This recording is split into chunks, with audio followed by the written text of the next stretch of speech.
Okay, I'd like to call this meeting to order. And let's see, first order of business. Are there anybody in the audience that wants to address the Board of Adjustments for anything that is not on the agenda tonight? I have to ask this because usually we just have like one or two people. Okay, seeing none, recognize all you that are here, and great to have you here. I'm looking for a review and motion on the minutes for July 22nd, 2026. I make a motion that we approve the minutes of July the 22nd, 2026. Motion has been made. Any discussion? Is there a second? Second. Is there all in favor? Aye. Okay, motion carries unanimously. And now for the public hearing portion of our meeting.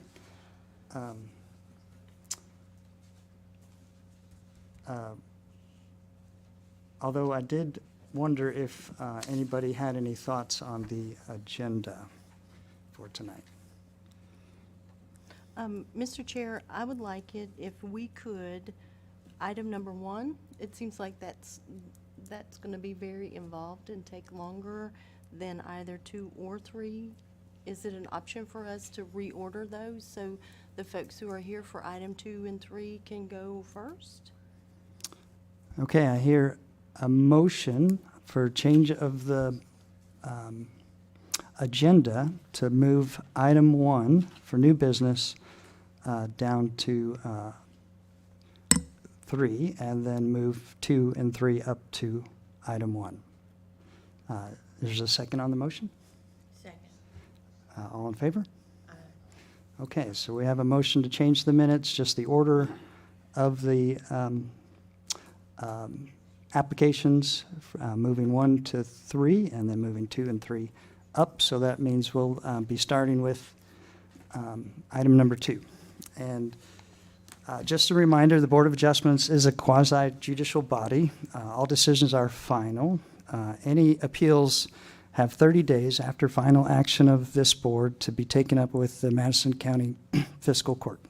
And we'll go ahead and start with Alita Schuler as property owner. This is 111 Cherry Road, and this is a conditional use request for an accessory dwelling unit in a R1 single-family residential zone. Is there somebody representing, or the applicant would like to come up and present? Amanda, do you want to give us just a brief, I'm sorry, do you want to give us just a brief overview, and we'll have you sworn in as well? You swear or affirm to tell the truth, the whole truth, and nothing but the truth? I do, thank you. So this particular case is at 111 Cherry Road. It is zoned R1 Single Family Residential, and they are proposing a conditional, my apologies. They are proposing a conditional use permit for an accessory dwelling unit. In this particular case, the structure would be a tiny house, though, and would meet the provisions of Kentucky Building Code for tiny house, which I'll kind of go through that in just a little bit. Accessory dwelling unit, by definition for us, is a separate, complete housekeeping unit located on the same lot as the primary structure, and provides for shelter, heating, cooking, and sanitation. They can be detached or attached, and they are really kind of meant to be accessory to the primary structure in terms of utilities as well. Just for the sake of the group, this came from our city regulations that just simply states that accessory dwelling units are conditionally permitted in a R1 zone, so making them subject to this hearing. And here is just kind of an aerial view of the location of the parcel of land. This particular building is already constructed, so I've got an aerial where you can actually see the structure in the rear corner of the lot back there. So that little blue building is what we're talking about.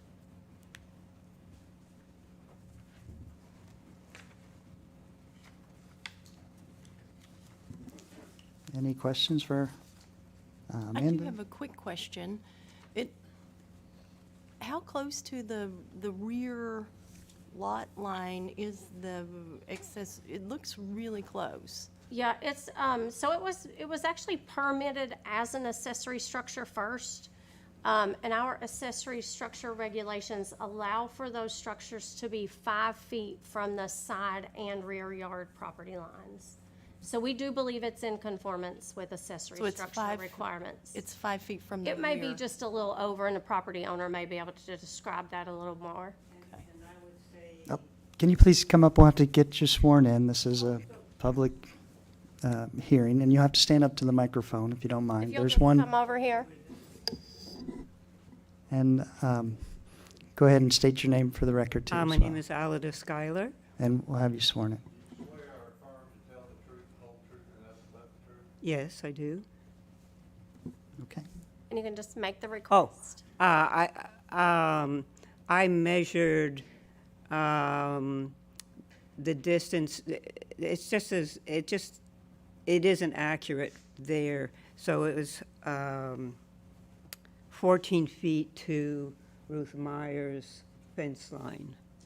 It looks like it's right up against it. It isn't. It's up close to the ones to the south, uphill from me, to the fence line, to that fence line.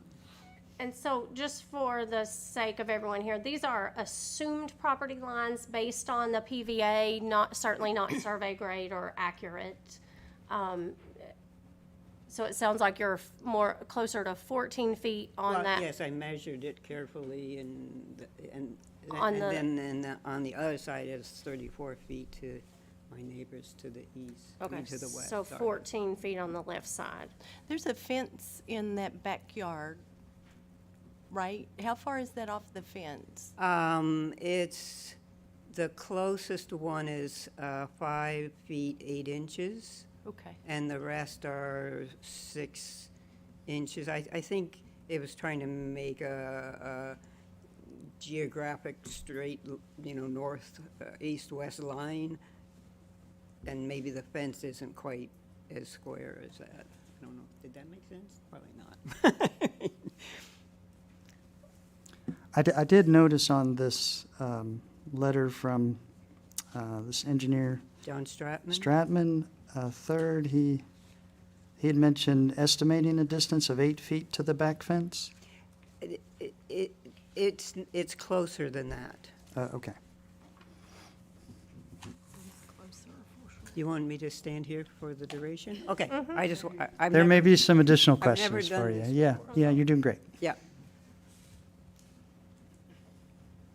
It may take a minute or two while yeah, I people are was getting hoping caught the up. other guy so, would go yeah. first, and then I would catch on to what was gonna happen. Well, you can certainly, address the board and tell them any information that would be pertinent.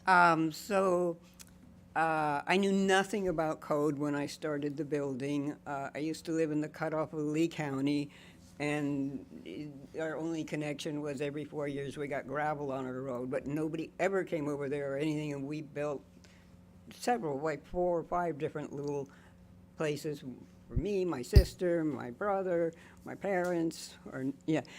So fortunately, my neighbor Ruth was pretty well aware of code and made me aware of it. Anyway, it's a nice, tight little building. It's very well done. The carpenter who did it, his tolerance for being off was 1/16 of an inch. So it's strapped in every which way, so I don't think it's going to move in a hurricane or, of course, yeah. And I built it especially because my intention was to have somebody that could take care of me in my old age, so I did not have to go into a nursing home. That was what I was looking for.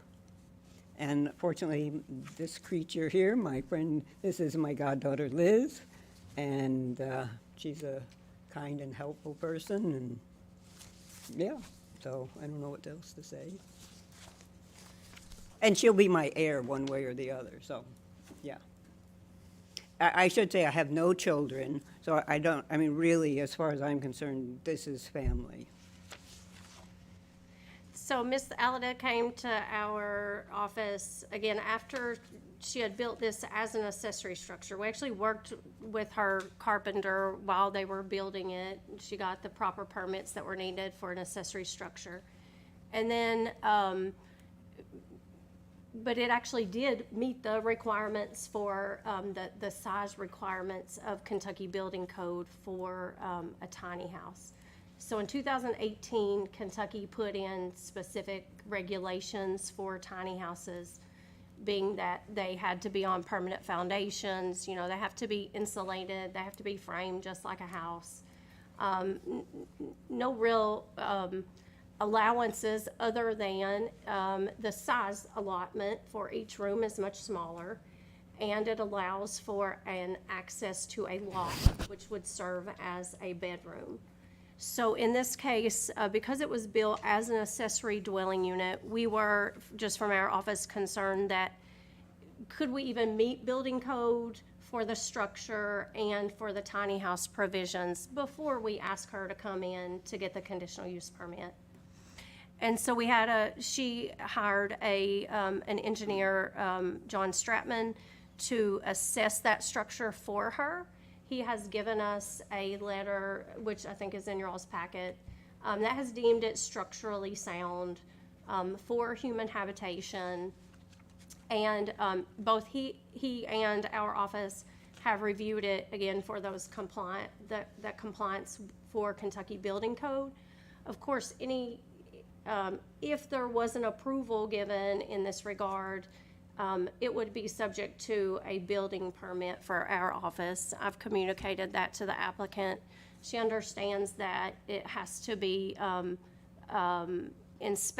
permitted, inspected, and approved as a tiny house for mean a residential City dwelling. water, city sewage, all Yeah, of that. it'll So- be connected to city water, city sewer, and electric. Yeah. It'll be, one difference that we discovered, through this process, since the city put the regulations in place for accessory dwelling unit, is that we had actually stated in our definition that it needed to be tied to the primary service, for water and electric. Needed to be tied, the main services need to be tied to the primary services for water and electric. But what I have since found out is we can do that for electric, that cannot be done for water. So it would have to have its own separate meter. That's a utility requirement, just unforeseen. But basically all that means for you is that it'll have its separate water meter and its own shut off. And its own bill, or? It would have its own bill. It would have its own water bill, That- yeah. So kind of a little unforeseen implication from the utility.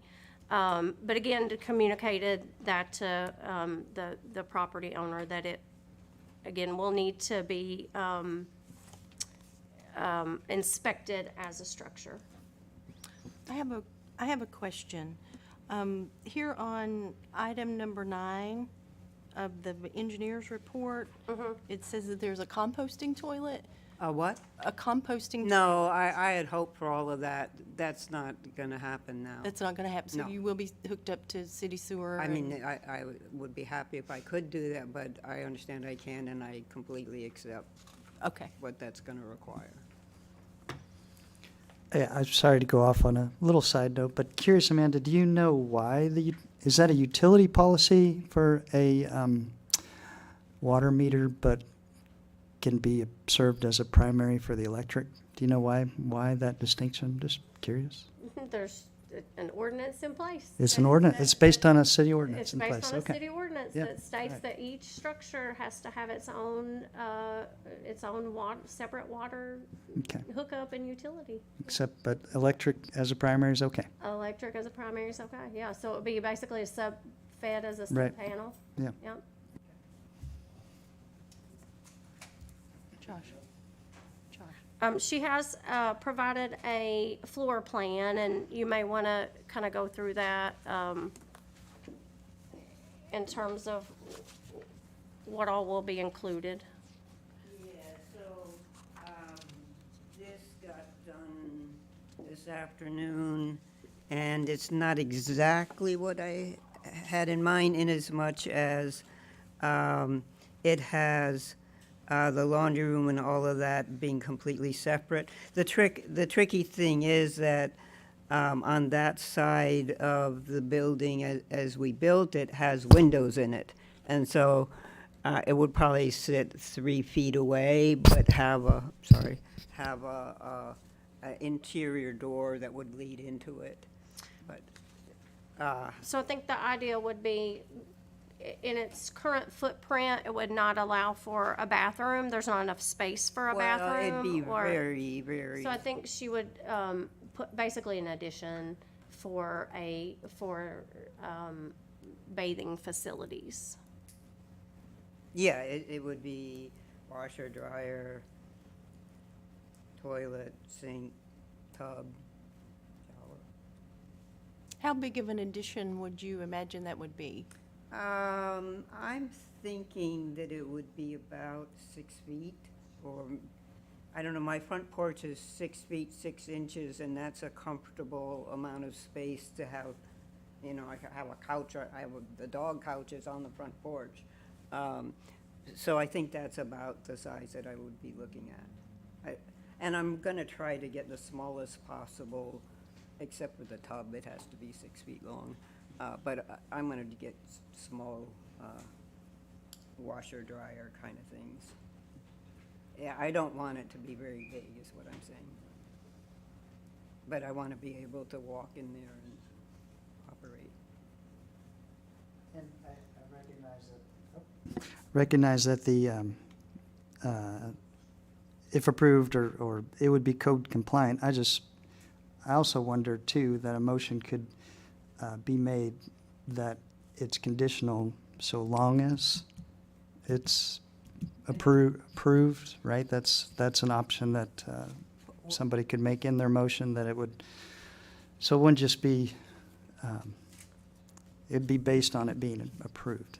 Yeah, in fact, that would be a recommendation from staff, is that if the approval was given, that any conditions be put on that would be subject to approval of any required permits. And so that would be building, electrical, mechanical, plumbing permits, and approval of those. We did receive a public comment, and I'll read that whenever you guys are ready, but there is someone who could not attend this evening's meeting, and so is now a good time to do that, or? we should open the floor and see if there's anybody actually here. Okay. Share about this. You'll have to come up and be sworn in.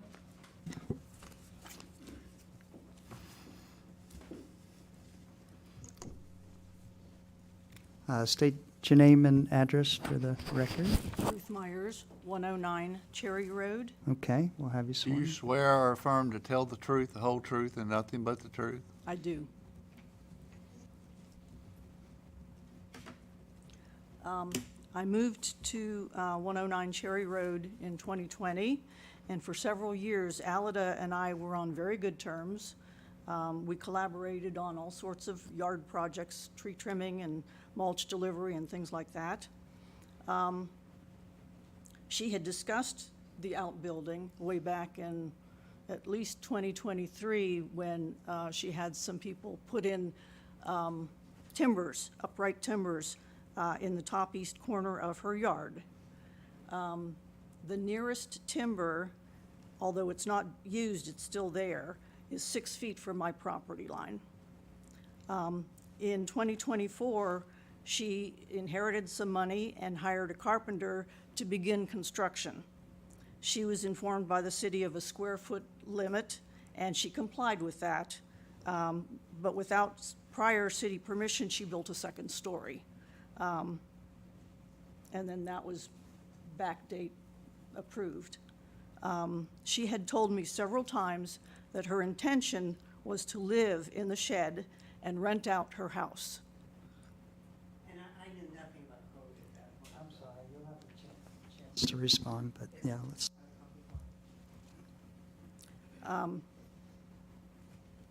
The shed floor sits 4 feet above the ground level and is even with the top of my picket fence.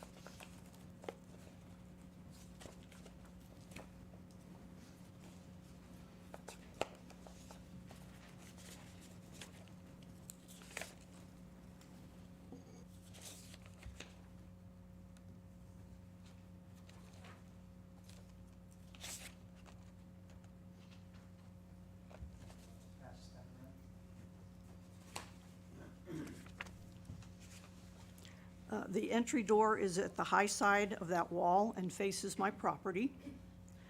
Though she told the city it was a garden shed, she still stores her mower and gas container on the lawn between our houses.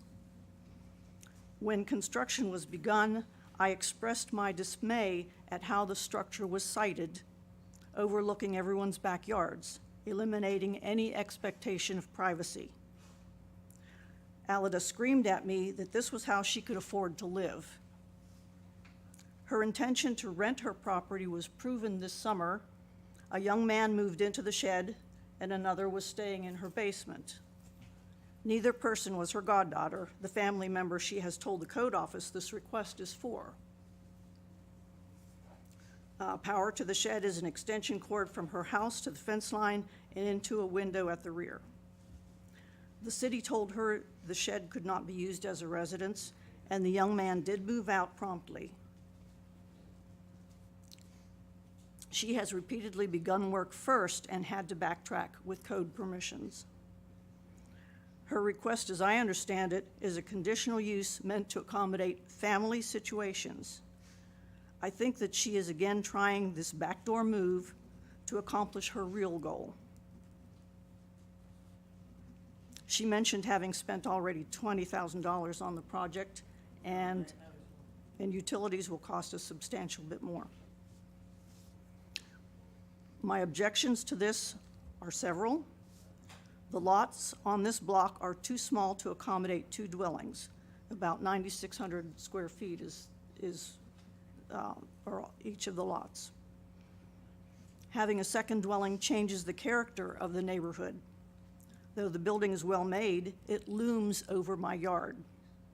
It has greatly diminished my enjoyment of my gardens and property. Also, I am concerned that she will add a deck that will exacerbate the stolen privacy. Neighbors on either side of us also agree that this is an issue. You can see from that aerial photo that everyone's got a wooded backyard to preserve privacy. This is my view from my deck. This is what I want to see.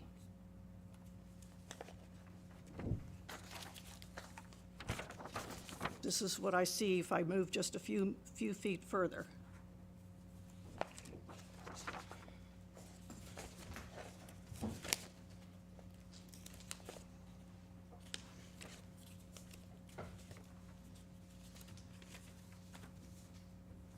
I also have a question about the sewer line that's required. Is that going to be separate, or is that going to be tied to the house? Sewer can be tied to the primary structure. No, I'm wrong. Sewer and water have to be independent lines. Electric can be tied from the primary structure. All right. She has, I think, 18 feet from the side of her house to my property line, and I have 6 feet further, 5 feet or 6 feet. That's the distance, that's the space she has to put in those water and sewer lines, plus all the trees that are in the way. I object to this proposal. So, Ms. Myers, we can impose, any types of constraints with a conditional use approval. Is there any, vegetation shield? Is there anything that you think would satisfy your concerns if this were to be approved? I don't want somebody living up there, you know, watching everything that's going on in my yard. Yeah.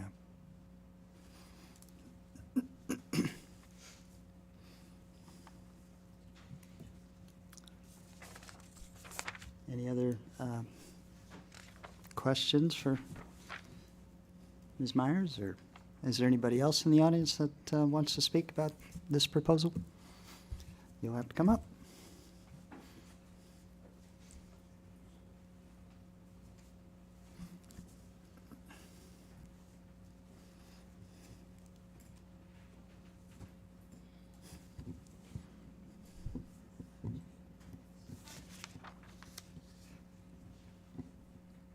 We'll go ahead and Okay. My name is Gene Stinchcomb, familiar with some of you. You swear or affirm to tell the truth, the whole truth, and nothing but the truth? As far as I know, yes. I'm not going to tell a lie if I can help it, even if I'm not going to tell a lie. So, okay. Cherry Road, I live in, if you look on this aerial photograph, on the very lower side there in the center, there's a house with 2 white roofs. Well, that's my house and my workshop there. And just a small corner of this lot intersects with my property. However, I am familiar with Cherry Road. I'm familiar as well with Holly Hill. And Cherry Road is an older neighborhood, And Holly Hill's a little bit newer, but almost all of the homes have single-car garages. You know, where, if this is allowed for additional dwelling, and they have vehicles, where are they going to park? Are they going to park on the, I mean, they have to park on the road. If they park in the driveway, it's going to restrict your use of your own garage, will it not? I don't really have a garage, I mean, it doesn't open. So whoever, if someone moves into the property and they have a vehicle, or 2 vehicles, or 3 vehicles, they're going to park on the street, is that correct? You know, that's all I'm asking. Yeah. Okay. And I don't think that's a good idea. Cherry Road is not particularly wide, and I don't know how familiar you are with, if you drive down there, but if there is a car parked on either side of the street, only one car can go down the street, in the middle of the street. There is no room to have parking on both sides of the street and acceptable vehicular traffic. Is that, does anyone know the width of Cherry Road? Okay, well, it was built some time ago, but anyway, it's going to be, it's going to create a jam down there with additional cars parking on the street. There's no question about that. I am also concerned about the precedent that this might make in this neighborhood. Again, this is an older neighborhood. It's basically all single-family dwellings, as far as I know. And, you know, once an exception is made for one property, it's going to be very difficult for the Board of Adjustments to say no to when somebody else wants to put an additional dwelling unit on those lots, and they are not big lots. I am very concerned about that.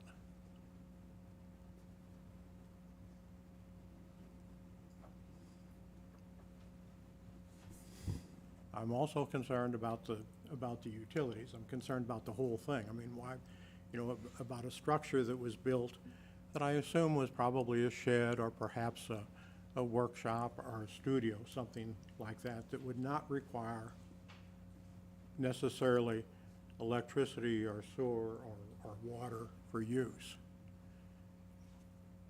And now we have an entirely different use being proposed for that structure. An entirely different use. I mean, not just a, you know, a camp out place, but a dwelling unit. And, you know, if the house next door says that they want to put up a dwelling unit in their backyard, you know, how can the Board of Adjustment deal with that other than saying we allowed someone else to do that? And thank you so much for your comments. I guess maybe time to hear from the person that wasn't able to be here tonight. So this person is April Duckworth. She says, "Good evening. Regarding Alida's request for accessory dwelling unit, our only concerns are that the domicile is not currently up to code. It would need to be up to code before allowing a permanent resident. Also, we don't feel comfortable with short-term rentals. We are also concerned about maintaining privacy in our backyard. We are unable to attend Wednesday, but do have these questions or concerns. I do not, however, know where this person lives. They did not give me an address, so." Okay. I can address that, where that person lives. She lives the next house to the west. She lives directly in back of my home. On the aerial photograph, there's a home Okay. bigger than my house. So that's 113. Okay, But it is on the long side of the property. okay. And I was just looking at the plans, and having a separate bath utilities structure, that seems highly unusual, or is that just, oh, come on up, yeah, because I know you wanted to respond to Ms. Myers as well. So that would be pretty darn close. Because the building as it is right now has two windows on the wall that would look right into, if I didn't set it out a little bit, it'd be basically having a bathtub where somebody could look through the mirrors, could look through the windows in the house and see straight into it if it wasn't separated at all. So this is a separate detached structure from? That was what I was trying to get. Okay, I don't think I understood that. I thought it was in addition to this.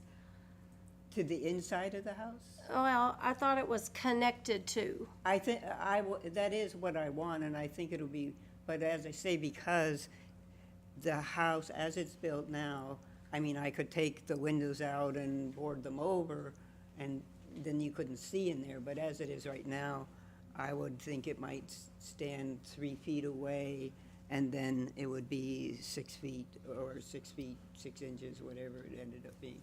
I think the issue that, in terms of the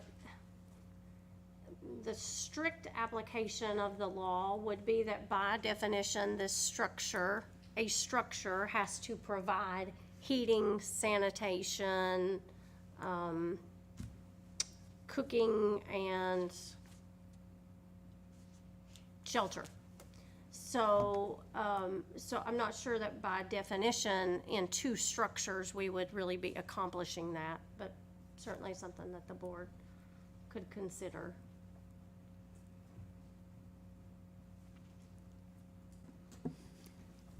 So at this point, the building is there, but there's no electricity, Correct, It's water, gonna be or- wired, or sewer going to it, correct? correct. It's just So- a shed, 2 stories. Correct. right. And I would say, because I was coming to code a lot when we were building this, and I asked them how tall can it be? And I was given, they didn't tell me there was a limit on it. 30 feet, so we allow pretty tall structures in residential zones, so 30 feet's the height requirement for any structure. And so it's a really nice building. No one has rented it. Her partner Elijah spent a couple nights there. I did not know that was illegal, and so he hasn't been in there since. Excuse me just one moment. yeah. When he was there, where did he park? I personally don't think there's problems with the width of Cherry Road as far as parking goes, because, you know, I've lived there 9 years now, and there's plenty of room, because most of them also have a driveway, so there are only 4 or 5 cars that I ever see parked on the street. But what I'm saying Oh. is, where did he park when he lived in that structure? He was parked on Cherry Road. He was parking on the street. Yeah. Yeah.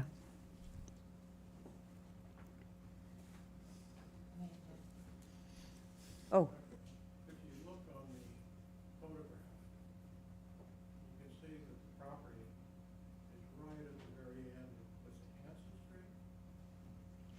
Hanson Street. I'm right in front of Hanson Street, absolutely. Any cars that are parked Mr. Stinchcomb, you'll need to come to the, Thank you. Yeah. you'll need to come We to the just can't- podium so it'll be on the record.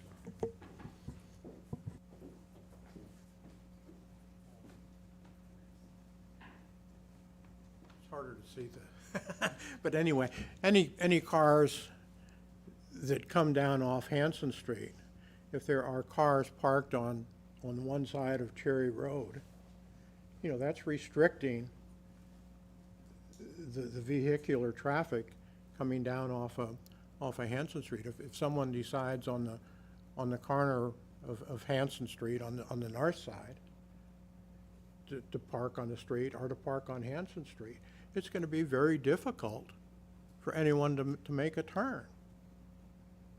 You know, a line of sight, it's going to be difficult. It's, you know, the subdivision, that whole area is not built for multifamily type of situations. Again, it's an older subdivision. There's only single-car garages where there are garages for the most part. So people that have more than one car are parking out on the street. And, you know, if you add another dwelling unit, you're obviously adding permanent parking requirements to the situation. And I don't know whether I said it before, but obviously I object to the situation, to this proposal.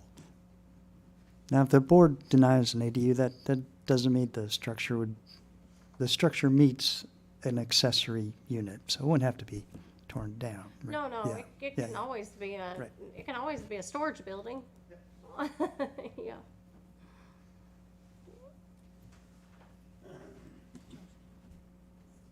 Oh, we see somebody else wants to address the board on this. Yeah, you'll have to come up and get sworn in. Either one.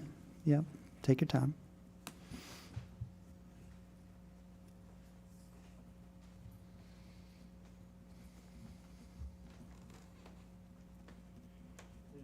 Please state your name and address.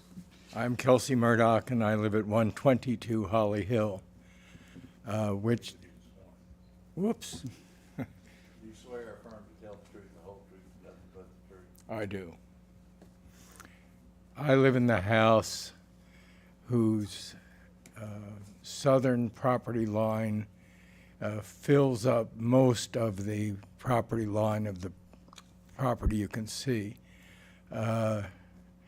You can see the house with a gray roof with a couple of angles. The second one, as you go east. So I watched the structure that has been built there as it went up.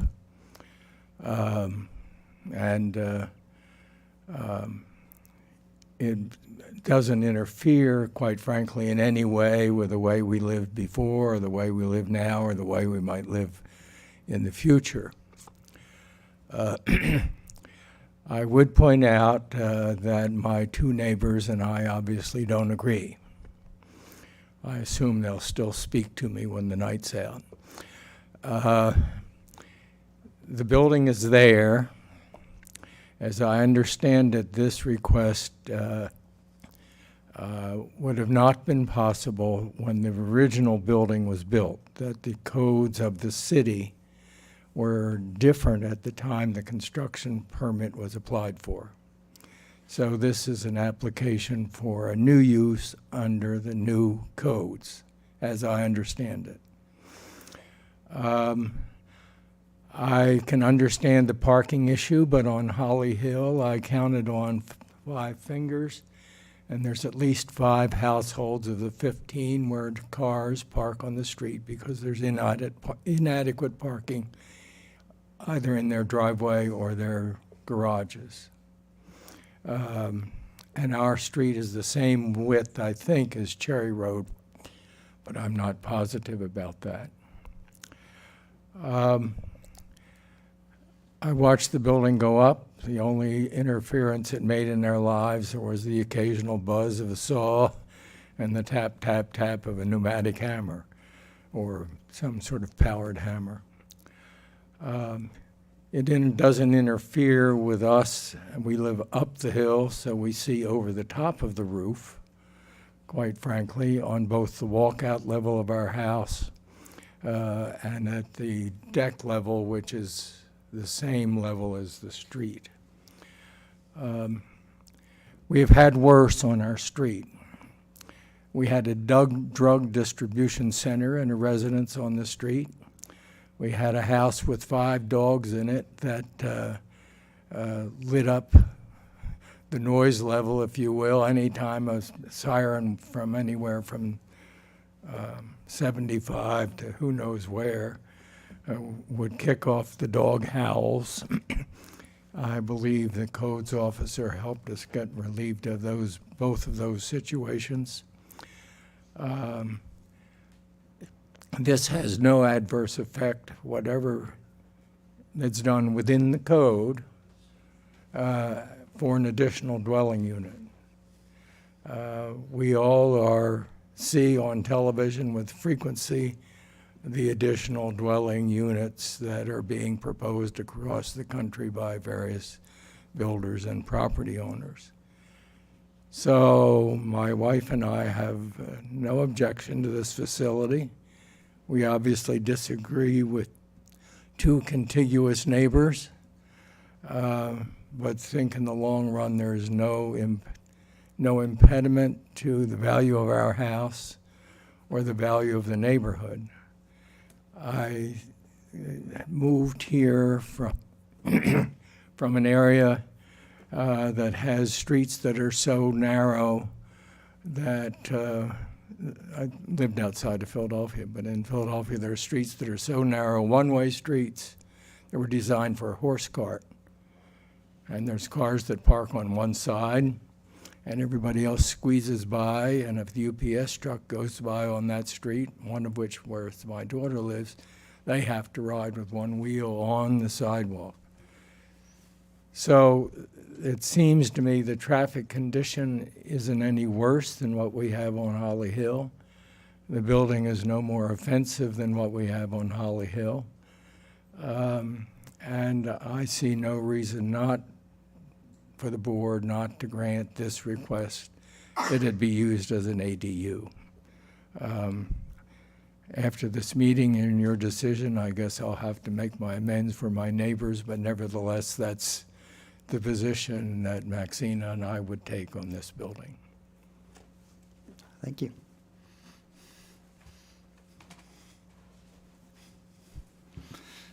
Well, unless there's some more questions or discussion? Mr. Chair, I would like to recuse myself from the vote as I live at 125 Holly Hill Drive, directly across from Jean. And these are my friends and my neighbors, and I think that I probably have a conflict, and I don't think I should vote. I don't think we need a motion on that. I think you can simply And I recuse can yourself. do that. You need a motion? Yes. Yeah. Okay. All right. Yeah. Oh, come on up to the, well, please, so that we can keep it on the record. Are you making a decision today when we haven't had a chance to see her addition proposal? There could be a motion made today, yes. It could be, it likely would be subject to it meeting all permit requirements if it was made. So you're voting, if you say yes, you are voting that she can add the addition? It would have to meet code requirements. I'm not sure it can do that as a separate That's what building. I was gonna say. Yeah. My opinion is, Yeah. I don't think it meets as a separate unit. I think there may be some things that I need to discuss with the property owner in terms of, you know, taking a couple windows out in terms of, energy efficiency and, you know, some other building regulations. It may be worthwhile for you to, it may not seem like a good idea for you to move 2 windows, but in reality, it probably is a better idea for you to remove 2 windows and put an addition onto that structure. But you know, I think any approvals would need to be subject to a site plan approval and a building plan approval through our office to meet the Kentucky Building Code requirements. Or, I'm sorry, Kentucky Residential Code. Since the proposal has changed from the time that we got notice and tonight, I suggest that you don't make a ruling yet. You should have another hearing on this proposal. I have a question. If a property owner comes originally and wants to build a tiny house on an existing property like this, would they have to go through all those steps that you just said? So if it were yes is the answer. Yes, all structures must meet Kentucky Residential Code. Any type of dwelling must meet. This particular scenario, so had this been a tiny house on a lot of its own, would not be subject to, so then we wouldn't be considering it as an accessory dwelling unit. The use as accessory dwelling unit is the reason that we're here for this meeting. Any structure would be required to meet Kentucky Residential Code. So that's kind of above and beyond this board. Any new structure would be required to meet that.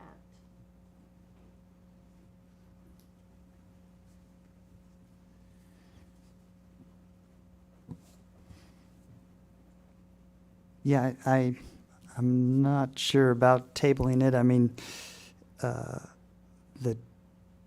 what we are making a motion on is the use, not necessarily the design.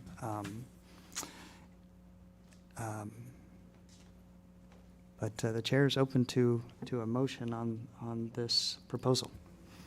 So I think that we need to table this because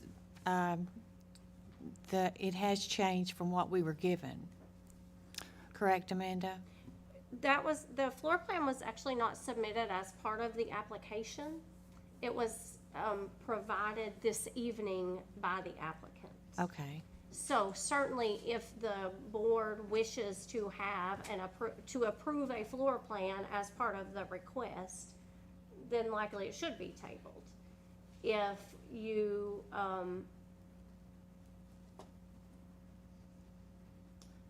but again, that would really only be if you all felt the need to approve the floor plan and where the addition is on the lot.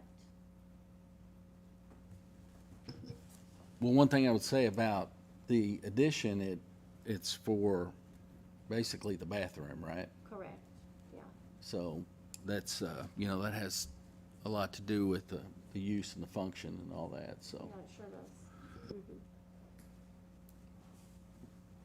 Did you So sounded like you I- made a motion. So I am going to make a motion that we table this until we get the site plan, and what was the other thing you'd mentioned? A floor plan, a revised floor plan where this doesn't show it being detached. Exactly, yeah. Okay, motion has been made. I do see the applicant would like to address the board. I'm going to go ahead and give you a chance, but let's keep it succinct. Yeah, the challenge for me is, I mean, I can make a new floor plan and I can make it attached to the building. I just have to take the windows out. And I don't have any problem with doing that. Some of this was done in, it was suggested that if I was going to do any future additions, that I include them at this time, which made sense, because otherwise it would be a whole separate piece. I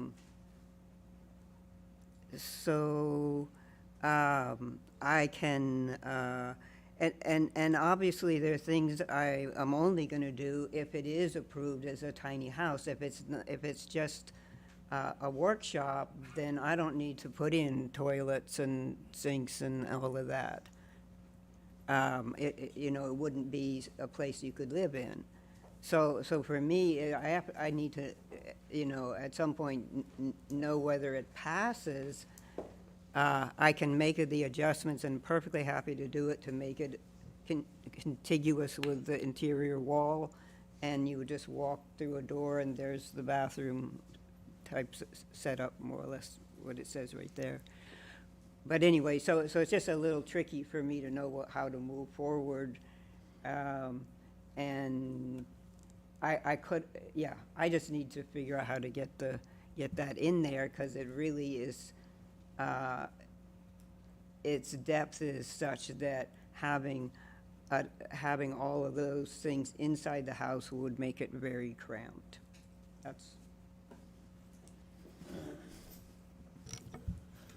I've got a question. So, if you was gonna live in this house, where was the bathroom gonna be located at anyway? I mean, if there's not one in there, what was you gonna use? I would probably have put in a composting toilet.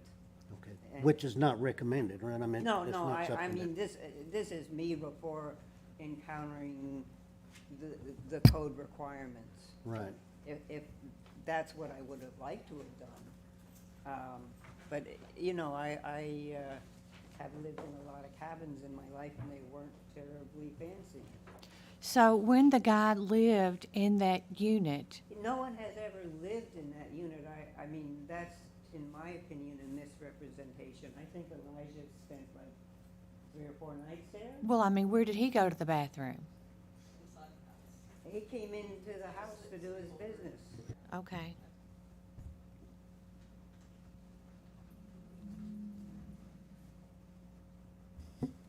Any other questions? So motion has been made to table this based on an approved floor plan, I think a revised. revised. A revised site plan and floor plan. That- To show an accurate representation of something that we can approve. Okay. And I mean, I could get that to you tomorrow. I will go back to this same man who drew that up and get him to put it. Now we know we're just gonna take the windows out and it'll attach right there, and there is a place for a door. It's really not a problem, and I would be happy to get that lined up so somebody could build it to code and submit that to you. No problem. All right, so there's a motion been made. Is there any more discussion or a second? Go ahead. Second it. Second has been made.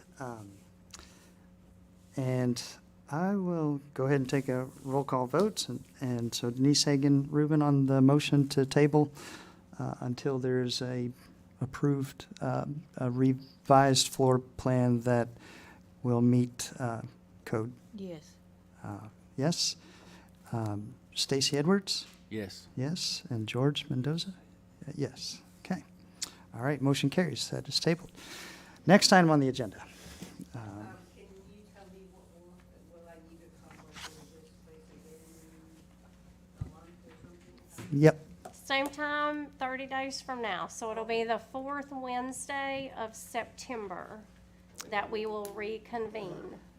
And just, for everybody's sake, I clearly recognize all the concerns and support, and that will not be lost on us when we reconvene in September.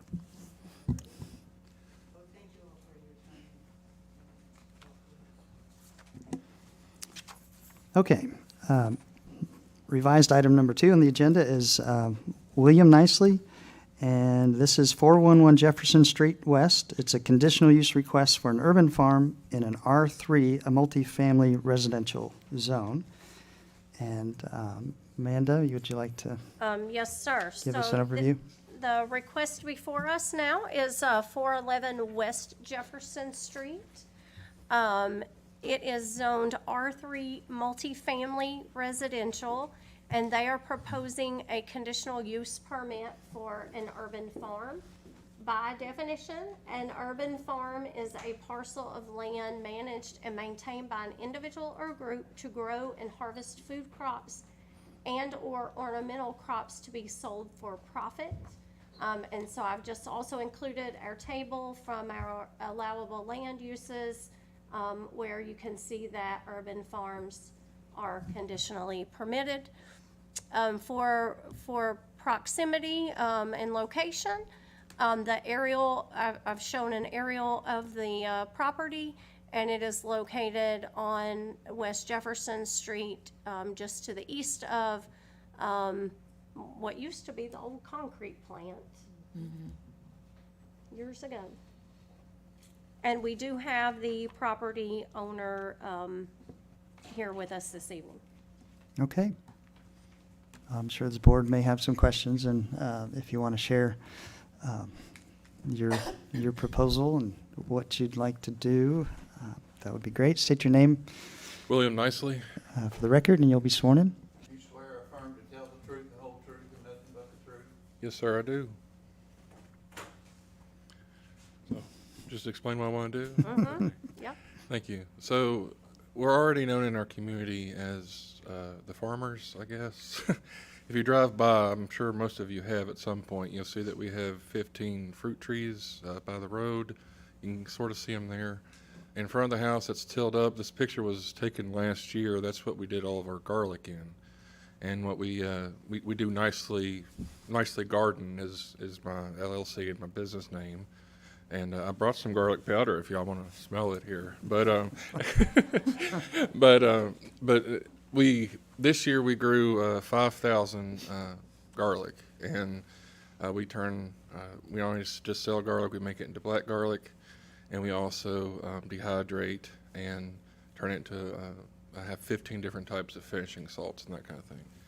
So I'm already selling at the Berea Farmers Market, and I would like to propose one to become an urban farm so I can, make profit in Berea City. I would also like to eventually build like a honesty box there for produce. And you can see by the driveway, we have it's over 100 feet of driveway, and you can kind of see it in the picture there beside the sidewalk, a turnaround spot.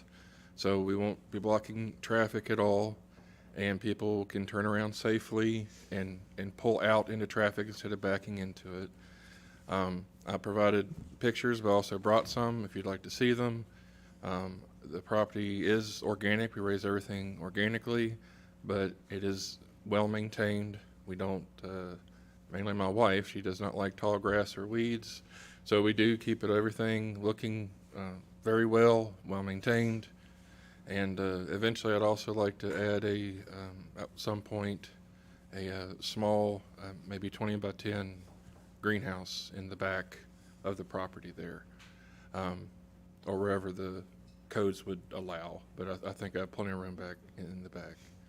So I do have my homemaker's, my home processor license from the state, as well as my business license, and I have copies of those too.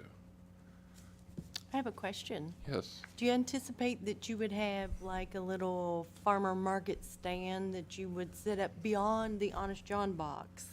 Where folks would come on Saturday mornings and so you would have commerce at your farm beyond the leave a dollar in the box? No, ma'am. We are members of the Berea Farmers Market, and we sell Got there it. every Saturday. Okay. And so this would be allowing people who can't come on Saturday to be able to get our products. Gotcha. So I wouldn't do a full-fledged stand. It would be just a honesty box. They can come and go as they were allowed. Okay.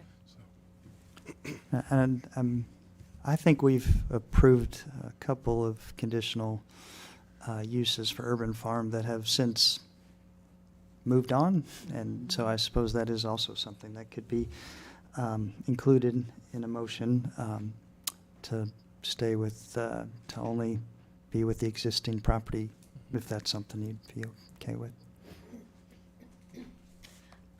I would also recommend, just from a staff perspective, and we kind of learn as we go on some of these, and with Urban Farm, what our office has learned is that we would like to ask for a kind of a standard of maintenance to be put in place, and so that would help for long-term maintenance from just an enforcement side. A couple of recommendations that I had was that plantings no taller than maybe 4 feet. So if you were going to use your entire yard for plantings, if we could maybe keep the front 10 feet no taller than 4 feet, and simply from a visibility kind of perspective of those other folks pulling in and out of their driveways. And so if we get plantings up closer to the road, maybe keep those a little shorter. May I? Well, that's where our fruit trees are. Oh, okay. So we made sure that they were 15 feet from the sidewalk anyway. And Okay. so the trees will grow bigger, of Sure, course. sure. But we do not have any intention of planting Plantings in the anything front, past okay. the fruit trees. Okay, okay. That has Maybe just that been could- kind of one of our concerns. Maybe that can be improved by, other than trees or something, as far as no taller than 4 feet, except for trees, maybe. Yeah, yeah. And then, just a recommendation that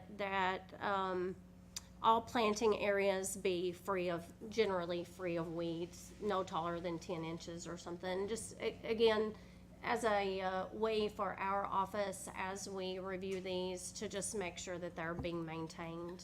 I wonder how you can, what is the definition of weed, right? Because I have a lot of weeds that bloom and they're beautiful and I love them, but other folks would not ever want them. So it's only a weed if you don't want it, Well, right? that's a good point. So how do Absolutely. we? Yeah, that's a good point. Well, Yeah. that's what we learned. That's what they taught me at Berea College. All a weed is a plant out of place. So. That's right. It's Yeah, only that's a weed good if you don't point. want it. Yeah, because corn can be a weed if it's in the middle of your row and you're trying to harvest it. So. Right. But we use.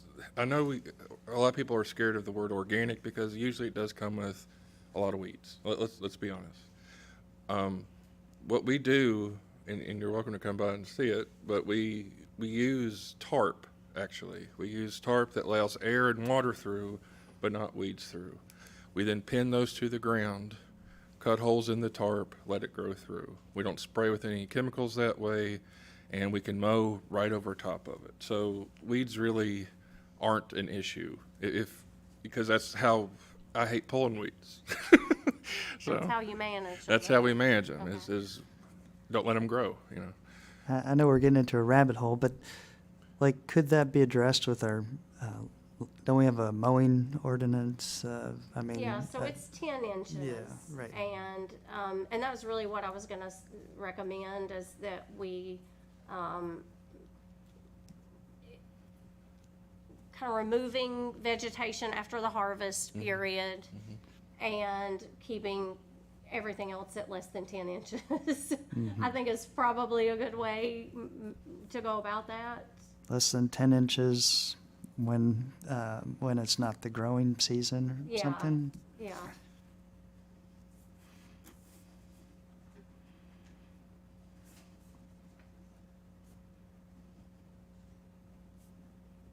Okay.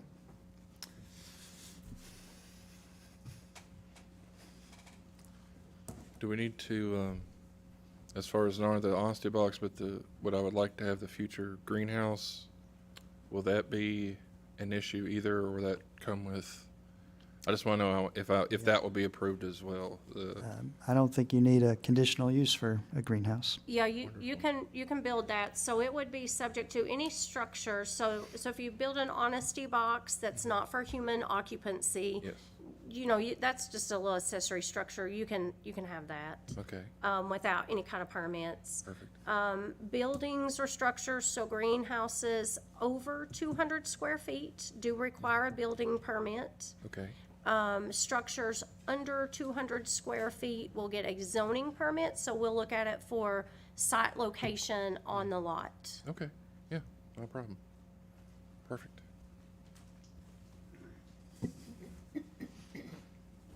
Is there anybody in the audience that has an interest in addressing on this request? Okay, seeing none.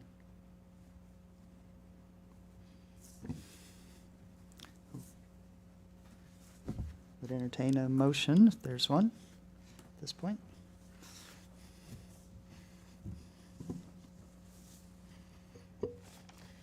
Mr. Chair, I'd like to make a motion that we approve the zoning adjustment for 411 West Jefferson Street for an urban farm in an R3 zone. And that conditional use permit would stay with the owner, not the property, so should he sell it, then that conditional use goes away. That he would maintain a standard of maintenance, so no taller things than 4 feet in the front yard, and less than 10 inches in the non-growing season for plants that have been harvested. Katie Berry has made a motion. Any discussion? Is there a second? I'll second. I'll take a roll call for approval of a conditional use for conditional use for an urban farm in an R3 zone, and that approval's based on staying with the owner, not with the property, and there's a maintenance standard of front 10 feet from the sidewalk will be no taller than 4 feet and less than 10 inches when it's outside of the growing season. And so do we have Denise Hagan Rubin? Yes. Yes. Catherine Berry? Yes. Stacy Edwards? Yes. And George Mendoza? Yes. Yes. All right, motion carries. It's approved. Thank you all Congratulations. very much. Okay. I think we have one more item on our agenda, and this is for Phillips Rental Properties LLC. This is at 601 Chestnut Street. Conditional use request for a group home in an R1 single-family residential zone. And Amanda, you can kick it off for us. So the property located at 601 Chestnut Street is zoned R1, single-family residential. It is located in the Chestnut Street Overlay District, which is a kind of a different design overlay that is in our land management development ordinance. They are proposing a conditional use permit for a group home. As defined, a group home is a facility for social rehabilitation, substance abuse, or mental health conditions that contains a group housing arrangement providing for custodial care but not medical care. They also include sorority, fraternity houses, hospices, orphanages, halfway houses, sober living houses, for more than 5 unrelated persons. And we do have, counsel for the applicant. Okay. Oh, I'm sorry. Let me just throw up the aerial image for everyone so that everyone knows where we're talking about. So, Chestnut Street, fourth house, from Hayes Furniture. Can you tell me about the Chestnut Street overlay? What would make that a different district than a regular R1 district? So, they are subject to provisions in Appendix M of our Land Management Development Ordinance. It is an overlay that was put on, it actually goes all the way down Chestnut Street to just past Hanson Street. And so it was meant to preserve the architectural features of those houses along Chestnut Street. I will say it does not specifically talk about use in Appendix M, simply the architectural features of those homes. Could I remind everyone to use their microphones, please? Oh, thank you. Sorry, yeah, That's thank okay. you.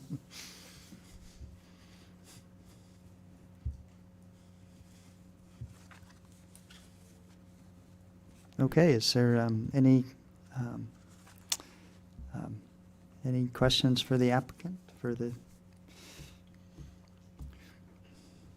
you want to go ahead and Go ahead and speak. speak? Yes, please, I yeah. didn't know if I Yeah, needed to sorry, before. go, yeah, you're on the mic. Thank you. My name is Isaac Claywell. I represent Phillips Rental Properties LLC and Payne and Purpose Recovery LLC. The owner of the property itself is Phillips Rental, and he is the lessor and leases the property to Miss Kimberly Kirby, who operates Payne for Purpose. And Your Honor, Sir, I'm going to keep this short the best I can. They operate a sober living house, and this is a really beautiful program. It's really the only one like it we have in Berea. It's exclusively for women, and their objective is to ensure that they rehabilitate individuals who are not sober. They come to the home, and the attempt is to rehabilitate these individuals and then have them go on with their lives the best way possible. Currently, it's in a residential neighborhood, but we are hoping that you guys approve its application as a group home. It's very regimented and very safe. As soon as when they arrive, they must get a job within 2 weeks. They have therapy. They are subject to drug screening. They are supervised. I'll let Ms. Kirby talk about it more if she wishes to. But it's my understanding that they have a supervisor who's on the premises, and they do checks every week. To be frank, this place would be more safe than if this place was rented out to a group of 7 college boys at Berea. It would be quiet. That's highly regulated, highly regimented, and it's a beautiful thing for the community. And for that purpose, we would ask that this be accepted, and that they be allowed to operate as a group home in this residential area.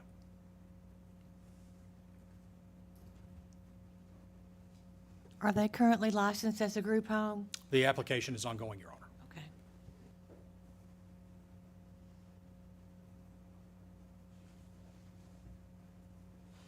I think I said Your Honor. Excuse me. You can tell I'm used to being in a courtroom. Yes, ma'am.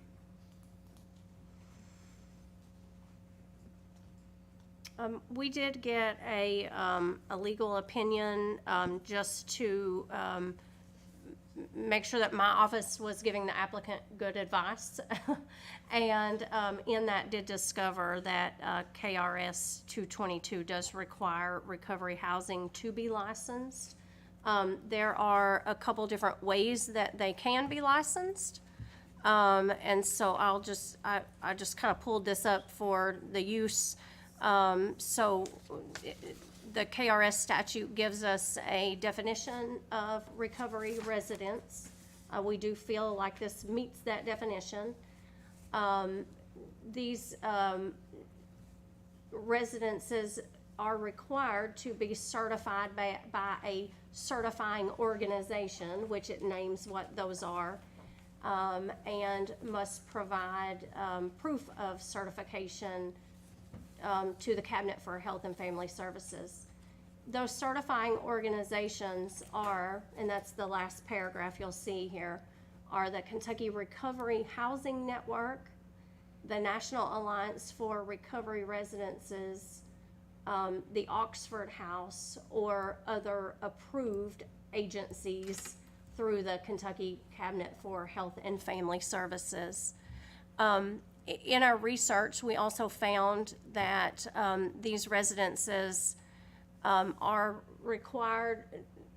considered for building code purposes an R4, which is what a designation that we give for group homes, halfway houses, and the like, and does require that these structures be in compliance with Kentucky Building Code for sprinkler systems and height and area. That requirement for sprinkler systems in this particular case is for 8 or more residents.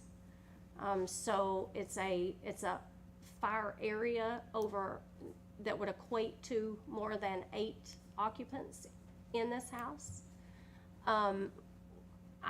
We did not receive in the application the number of individuals that they are hoping to house there. So that might be something that we definitely need to discuss. And then I did figure just a kind of a simple, based on square footage, it would allow for 11 residents based on just the square footage of the home. And that was based off public record. Again, we did not have submitted a layout or an intended number of occupants.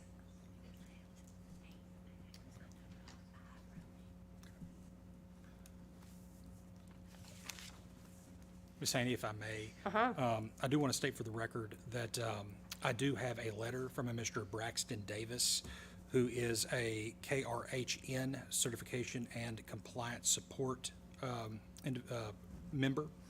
I do have a letter from Mr. Davis affirming that the application is ongoing and has been submitted. Thank you. And that is through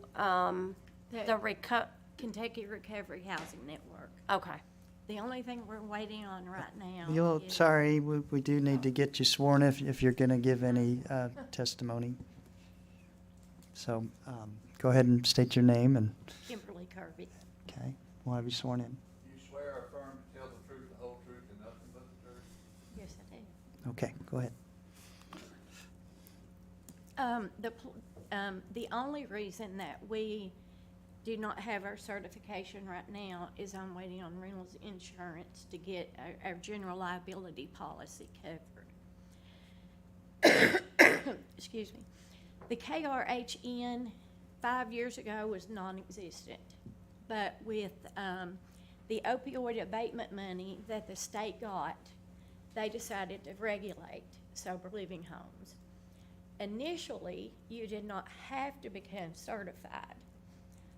The only reason you had to was if you wanted to apply for grants through the KRHN and access that money. At that time, I was small. I've been doing this for 4 years here in town. I had 1 house and 8 girls. Then, you know, we started growing. People heard what I was doing, and Mr. Phillips was so kind to lease another home to me, which is on 1016. And we have 8 girls that reside at that place as well. Hannah's house, at this point, we only have room for 7 beds at that house. To put 11 girls in there as it stands right now, they'd be on top of each other. You know, most of our bedrooms are two person to a room, you know. The goal is not to stack beds and, you know, just pile it up and all that. Addiction has ravaged Kentucky. You know, people are dying every single day. And having a place like this allows people, whenever they leave from an inpatient treatment facility, they have a sober and safe place to go to continue on their recovery journey. That prevents relapse. You know, there's statistics that, you know, just are overwhelming that proves we need these places here.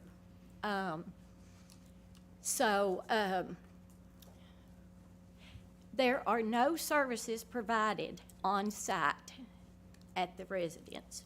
It is merely a house. It's a house where, you know, women live, and they are, you know, subjected to random drug screens weekly. You know, they have to have a certain number of meetings a week. They have to obtain a sponsor and work through the steps. There's all these things that they have to do that allows them to be accountable. You know, they have 2 weeks to get a job when they come to my house. So, you know, they're out here working just like a normal person. You know, they get up, they go get showered, they go to work, they come home, they, you know, eat supper, and they curfew's 10 o'clock, they go to bed. In the time I've been doing this, I have never had the police called to one of my houses for any type of disturbance, you know. I personally am in and out of these houses all day, every day. I've been very, very sick for the past couple of weeks and didn't even know if I was going to be able to make it today. But they did not agree to pass it to the next month so I could get well. So I am very, very sick standing here. I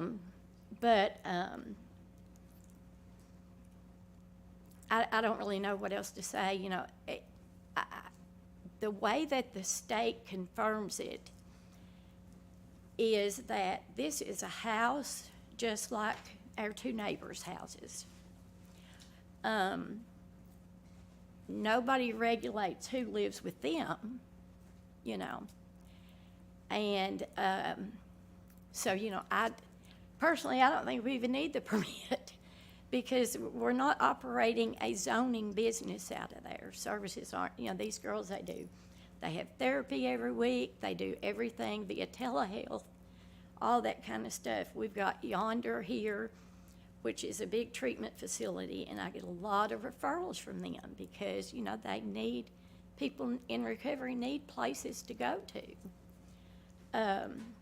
You know, and like I said, there's not traffic coming and going all the time. The only traffic you may see in our driveway is the Meta taxi when they come to pick girls up to take them, you know, to doctor's appointments or whatever. Currently, out of all three of my houses, only one house has a vehicle there.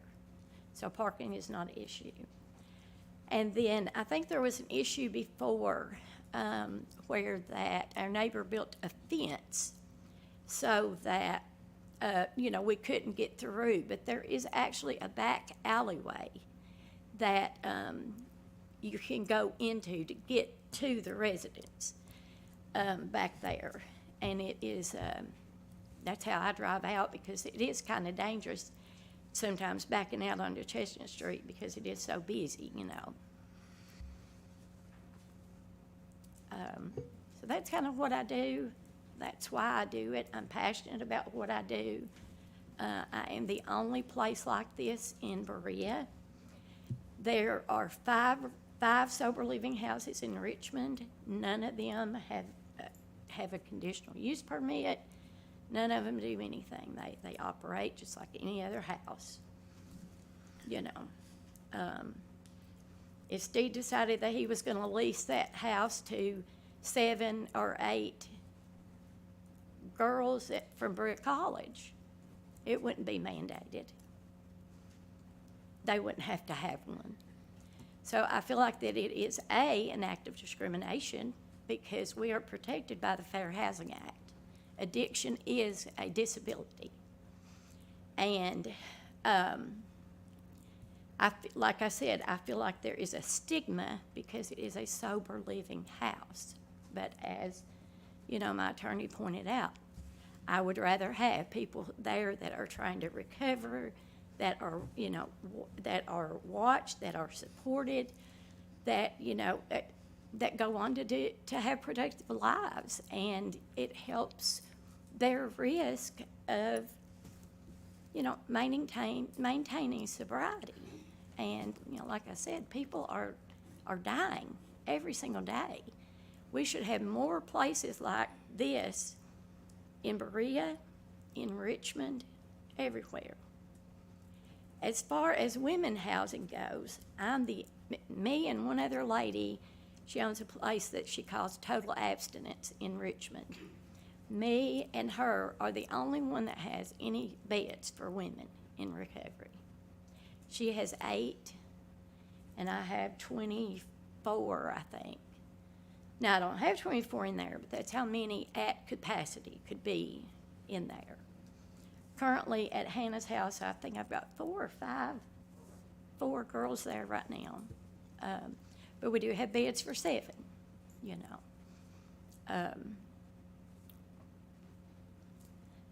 I don't really know what else to say.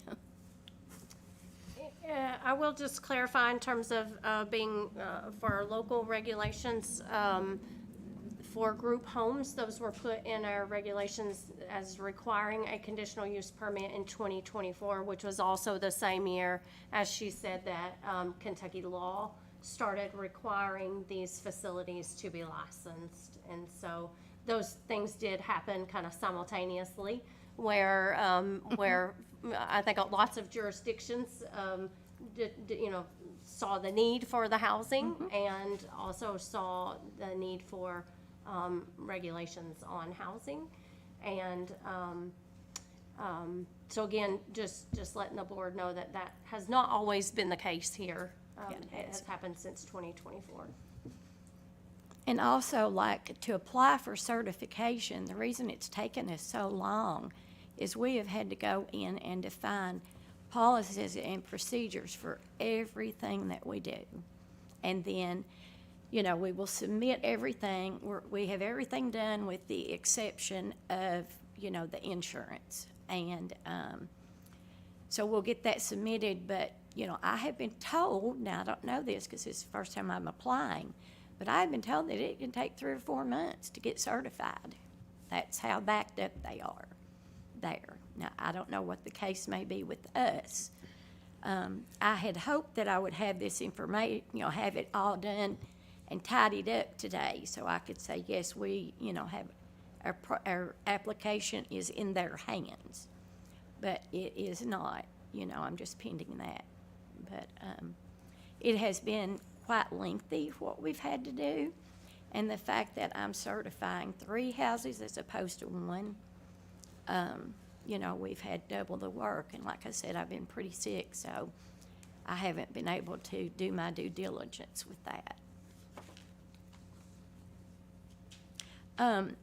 I asked some people in Lexington how they handled this, and they said that I didn't need a conditional use permit, that I needed a reasonable accommodation to zoning policies. So I don't know what that means. I guess you like. So each jurisdiction does it a little bit differently, and so our local regulations are what what that requires is. that Okay. conditional use permit. They may certainly have another zoning tactic that they use Okay. to be able to figure out where these go and where it's most appropriate. Yeah, each city does it a little bit differently. Yeah, they do. Yeah. You know, Richmond, they don't have to do any of this. So I don't know. There's 5 sober living houses over there, you know, right now, and I've talked to every single one of them. And they said, Kim, you didn't even need to apply for that, you know. These places are protected by the Fair Housing Act. What does KRHN stand for? Kentucky Kentucky Recovery Housing Network. Housing Network. Okay, thanks. Jonathan Philpott is who is over all of that, so. I have a question. I do realize that oftentimes when folks come to places like yours, that they have maybe the clothes on their back if they're real lucky. So it's unlikely they did have a car. However, how many folk do you think you would want to be in this house? Currently, no more than 8. 8. Uh-huh. So what could you, let's say that everything goes great and they're doing great and everybody gets a car. Where do 8 people put their cars at this house? Well, that won't happen. I've got girls, some girls have been with me for 2.5 to 3 years, and they still don't have cars. Most of them they don't even have a driver's license because addiction, you know, they've gotten DUIs or what have you. I have 2 guys that work and, you know, with me to get them to and from places that they need to go. And I'm sorry, Amanda, did you say 8 or more would require a sprinkler system for a group home? Okay.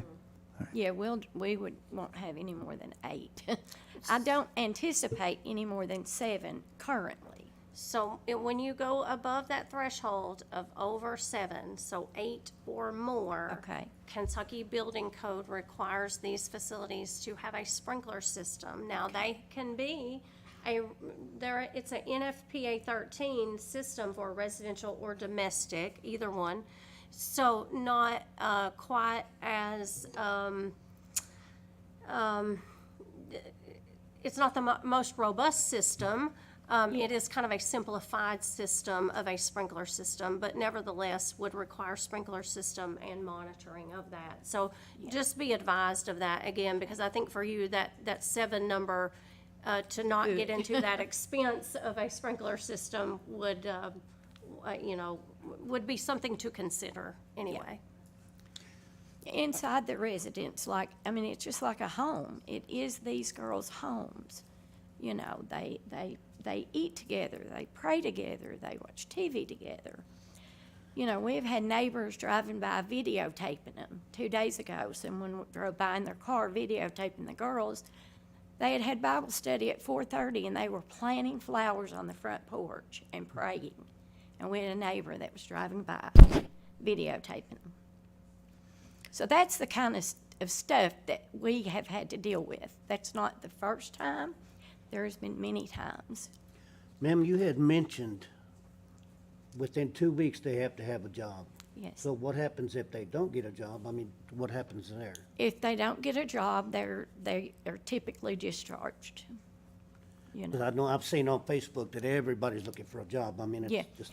And to be honest with you, I don't have any trouble with my girls finding jobs. You know, I have collaborated with several different businesses in town. I've got a lot of girls that work at McDonald's. I've got some girls that are in management. I've got a lady, well, she had to leave, but she works at Yonder, you know. They all have 2 weeks to get a job, and they understand that when they come in. So do they pay anything for this? They do.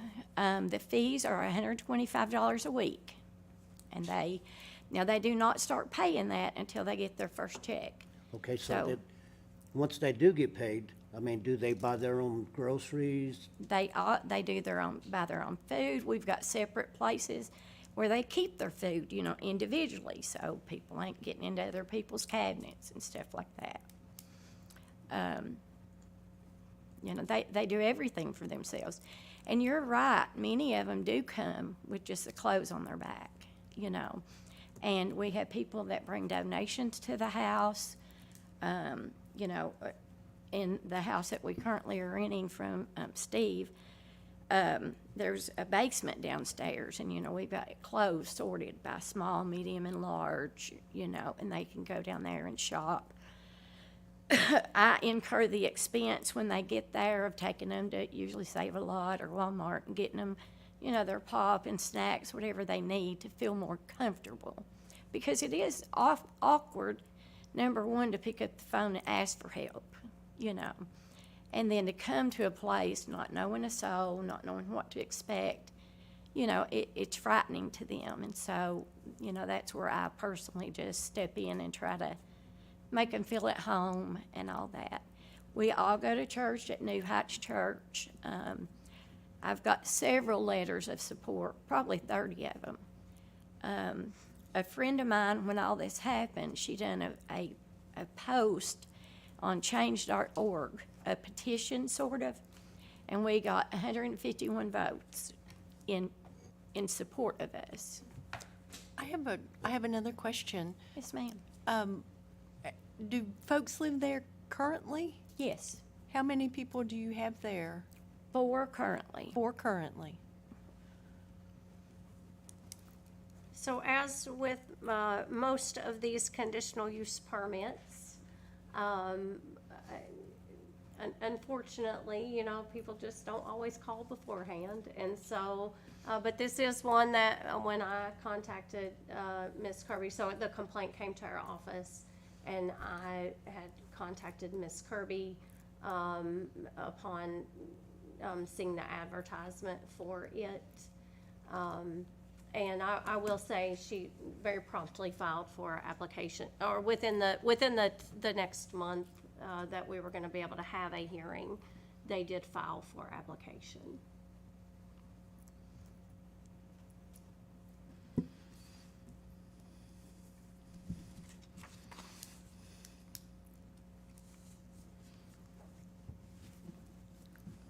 Any other questions for the applicant?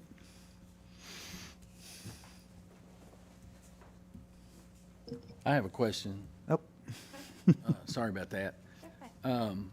This is your business, or is it function as a nonprofit, or, It is my business. okay, and so is that, you had to get a business license and all that Yes. kind of stuff? Okay. And do you, when you're talking about the rentals insurance deal, did you change insurance, or is that something that you don't have now? That is something I do not have now, and the Kentucky, the KRH requires that, so, So you're doing that as part of that process to get yes. certified? Absolutely. And then I also provide renter's insurance there, so if there were to be a fire or anything like that, you know, the girls have, their stuff will be covered as far as them being able to get stuff back. You also said you're there pretty often, in and out. Oh, I to the am homes. every day. Is there someone at the residence that is like in a supervisory capacity, or? Yes, I have house managers at each location, and they're responsible for, you know, they look over everything, make sure the girls have their meetings every week. If they don't, it comes to me. You know, they make sure everyone's in by curfew, that there's nobody, you know, raising Cain or anything at all like that.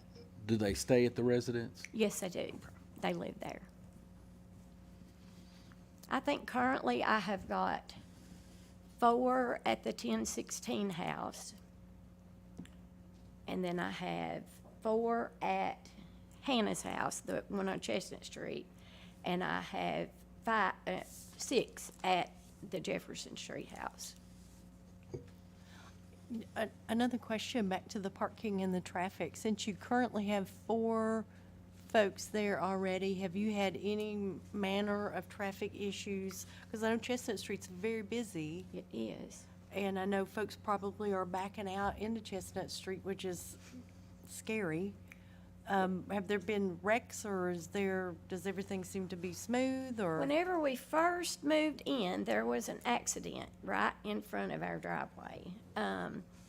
It didn't have anything to do with us. The person behind them just rear-ended them, you know. And they did pull into our driveway to wait on the police and that kind of thing. But that's the only issue we've had, and most everyone, like I said, when you pull onto their property, there's a driveway here, and then there's a little bitty kind of lane, if you will, to the side, and that's how me and one of my girls that has a vehicle is Jessica, and she's here tonight.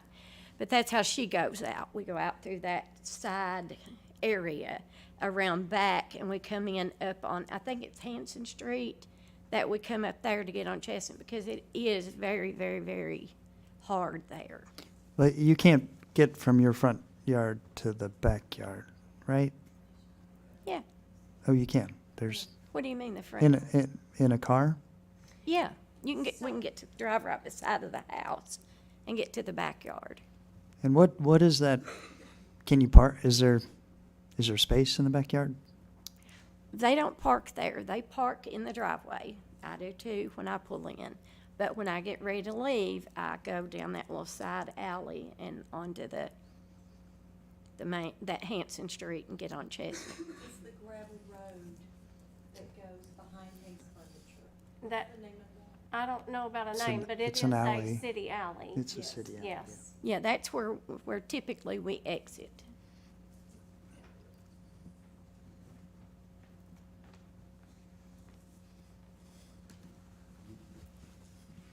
Okay. Anybody in the audience want to address this proposal?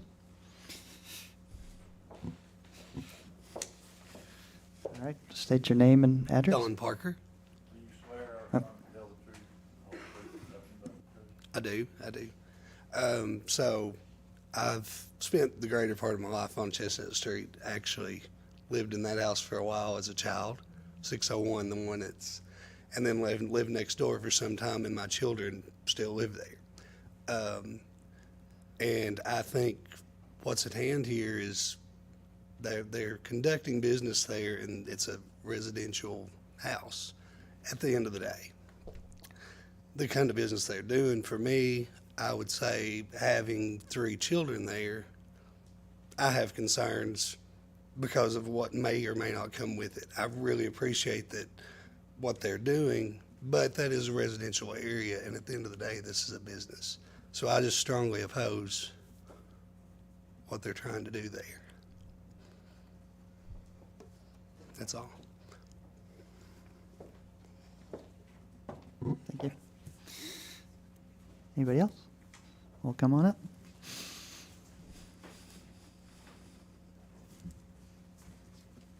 State your name and address. Jessica Rose. Do you swear or affirm to tell the truth, the whole truth, and nothing but the truth? Yes, I do. My name is Jessica Rose, and I'm a resident of the sober living in the community. I'm a little nervous, so bear with me. I'm here tonight not only to speak for myself, but to speak for the men and women who work every single day to rebuild their lives. I respectfully ask you to consider this sober living for what it represents. This is not simply a building where we just come to stay. This is our home. It's a safe environment. It's a structured environment where recovery is given the opportunity for us to become responsible members of society. Living in a sober living, we live with accountability. We are weekly drug tested. We are to seek employment with the goal of it being 40 hours a week. We attend recovery meetings. We participate in intensive outpatient, which is a program that lasts for 12 weeks. We receive counseling, we attend church services, and we do activities that support physical, emotional, mental, and spiritual growth. We are held accountable for our actions, our responsibilities, and our recovery. We're not only asking for a place to where we can simply just come and do whatever we want.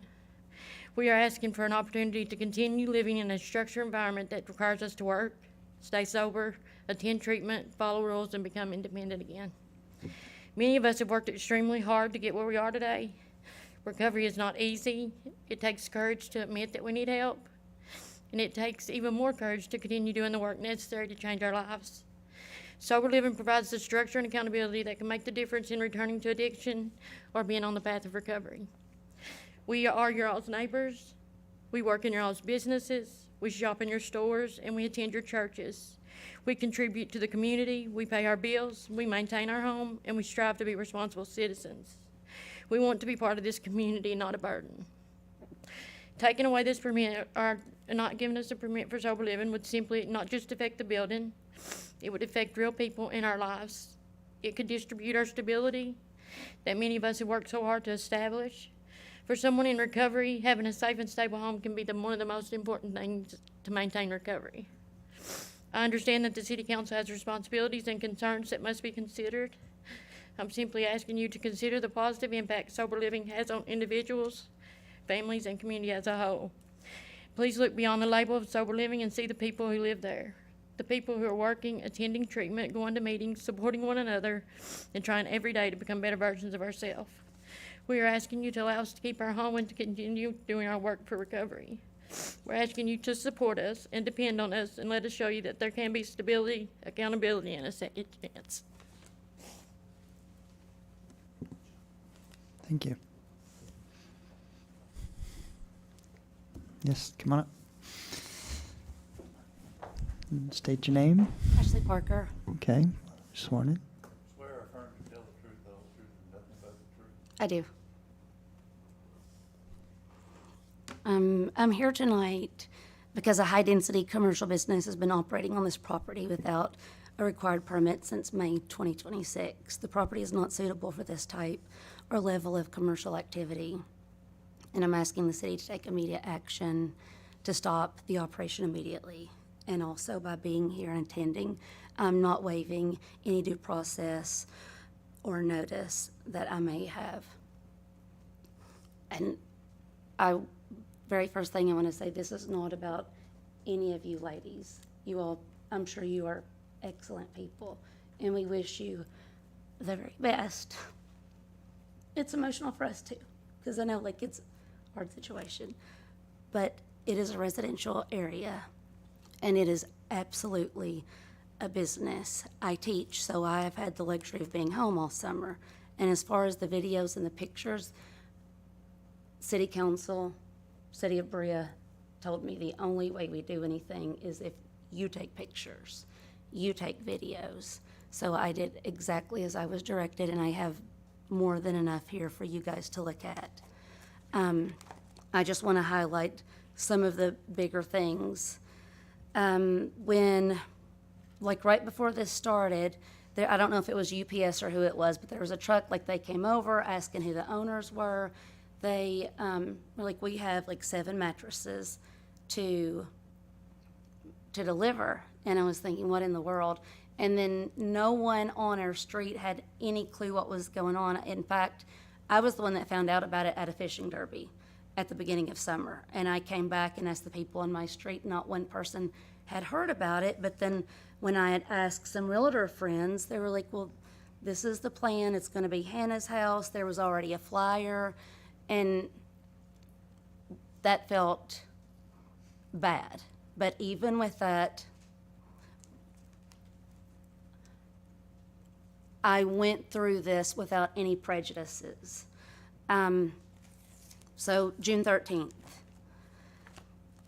tenants started moving in. And the front of the house, there was multiple cars. So they were parked all along the front. And then the driveway was also filled. So what happens is I'm sitting on my porch, and a guy, a younger guy who's there all the time, he drives through the front of their yard, across my yard, and uses my driveway. And so I'm on my porch, and I'm like, hey, don't drive through my yard, please. Like, use the road, use your own drive. He never anything. And I have this I can send around to you guys so you can see. And so, you know, I'll let that go. Here's also mattress pictures. Him and one of the tenants, I've seen them hugging, kissing. I guess like at some point this summer, they were married. So he has been in and out of that house all hours, morning, daytime, evening, night. There's an older gentleman, they both use like the same vehicle, so many times they drop him off and he's there hanging out, doing whatever, and then they'll come back, or the older gentleman will come back and pick him up, and his girlfriend or fiance, whatever, you know, she happened to be. So that's been an ongoing issue, because if it's strictly for women, why are there men there every single day, off and on, all day? On June the 16th, I was cleaning out my garage, and there was a car that pulls into my drive, the one closest to their drive, and I see a girl, like, get out. She has a box of stuff, and she, like, walks down my driveway, down the sidewalk and up into their house. And as you can see, like, there's not a car there, so now they're using my drive as their own parking places. So because of that, I had to buy a sign that says private driveway.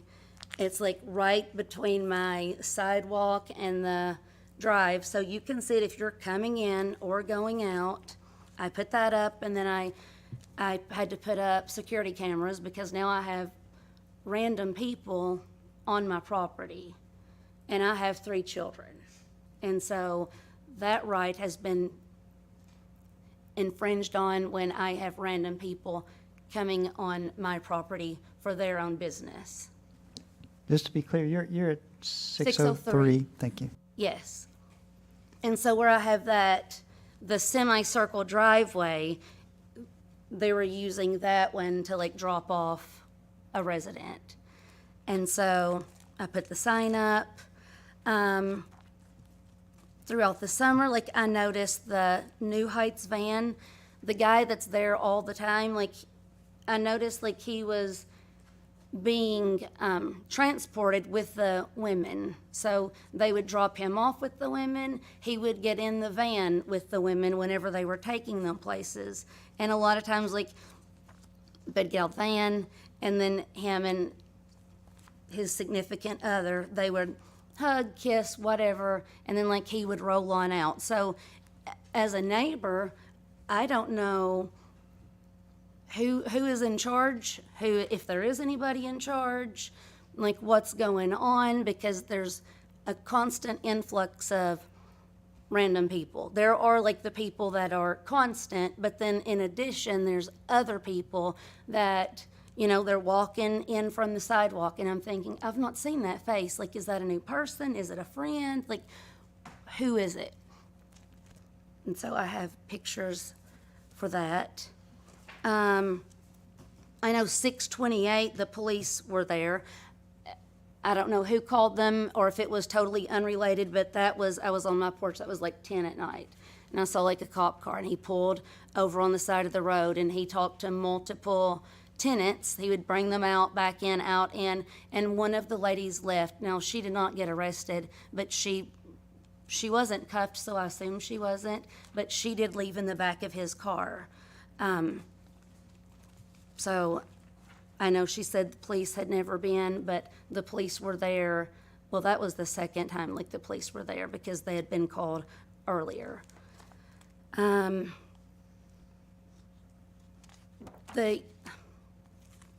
The young guy, like, I've seen him out on the balcony, like, helping do laundry. Like, that stuff just seems like that's not, if it's a safe environment for women, like, why do we have random, like, days of men coming in doing household chores? And then I know she said curfew was 10. Well, July 2nd, 10:47, I have the gray car that like has the 2 gentlemen that are always there. Like, they're over there at almost 11 o'clock at night. So it's never starting and stopping at a specific time. It's literally constant. July 6th, and this was like after the mattresses, just where there's so many girls, they generate trash. So on their back porch, you can see like it's just stacked with trash. And there's a zoomed in version on the back. I know she said like they do random drug tests, but they also have other women that are coming in to get drug tested. This isn't just the only people that live there getting drug tested. There's other people that's either driving and they're getting drug tested that day, or they're being dropped off and they're hanging out, standing, waiting to be tested.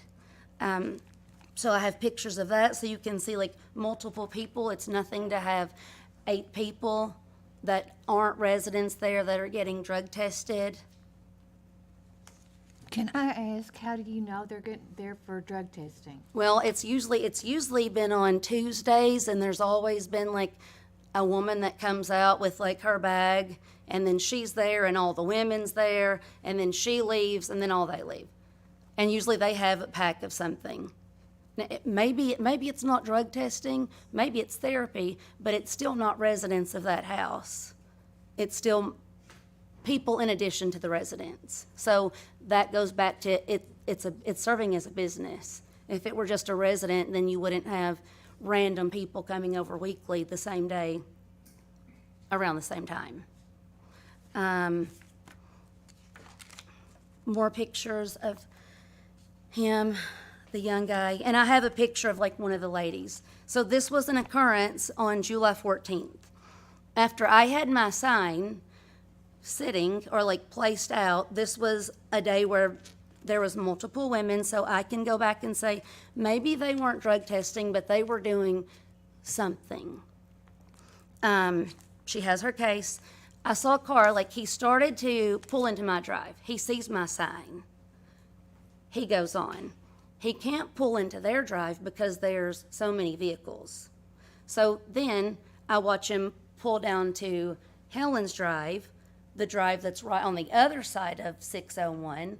He gets out of his car, I have pictures, has a package, walks them all the way up to like 601, drops it off, walks all the way back down to Helen's drive because I have the sign, there's his field, so that's the next vacant place for him to park. So it's just showing that it's more business activity.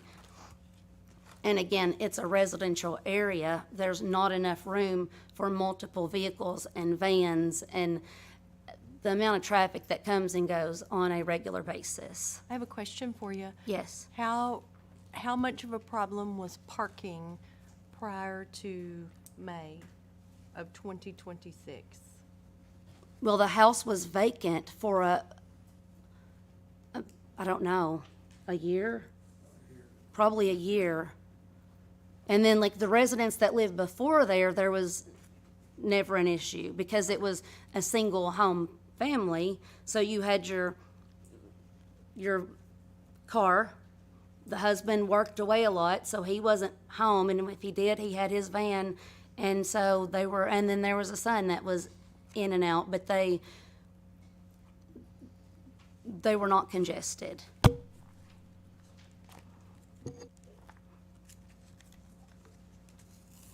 And Ms. Parker, I just want to make sure that what you're passing around is the same, or is that the same pictures that you had sent to our office? Yes, and I just picked out like there's additional ones, but I just picked out like the main ones, the ones that I'm saying, hey, this is an issue for my house for this reason. There's here's another picture. You can see like there's 1, 2, 3, 4, 5, like 6, 7 people. So I don't know. I know the random drug testing, they're doing all of their things, but even if they're doing counseling or AA meetings, whatever they're doing, they're still operating as a business.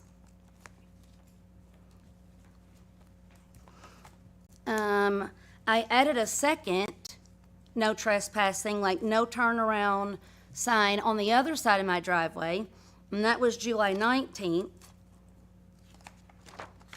And then on August the 14th, and that was the Friday that we started school back, I got a message and pictures showing where they were using my driveway again as like a parking area because they were parked for several minutes and letting like a resident out. So again, like using my drive, walking down the sidewalk and back up. And you can see there's no vehicles. Both times there was no vehicles in their drive.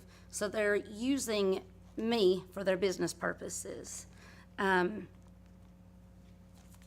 can see that. So I call the cops. At that point, I've done everything I can do. And I had the Berea police go over and let them know, no more.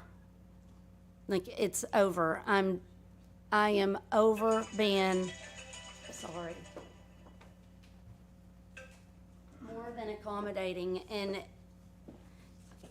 if this were a single family, and I know she's saying like, if it were rented out to 7 college student, well, that's not where we are. We are right here, present day, there's multiple people living in this home, and they're running it as a business within the home.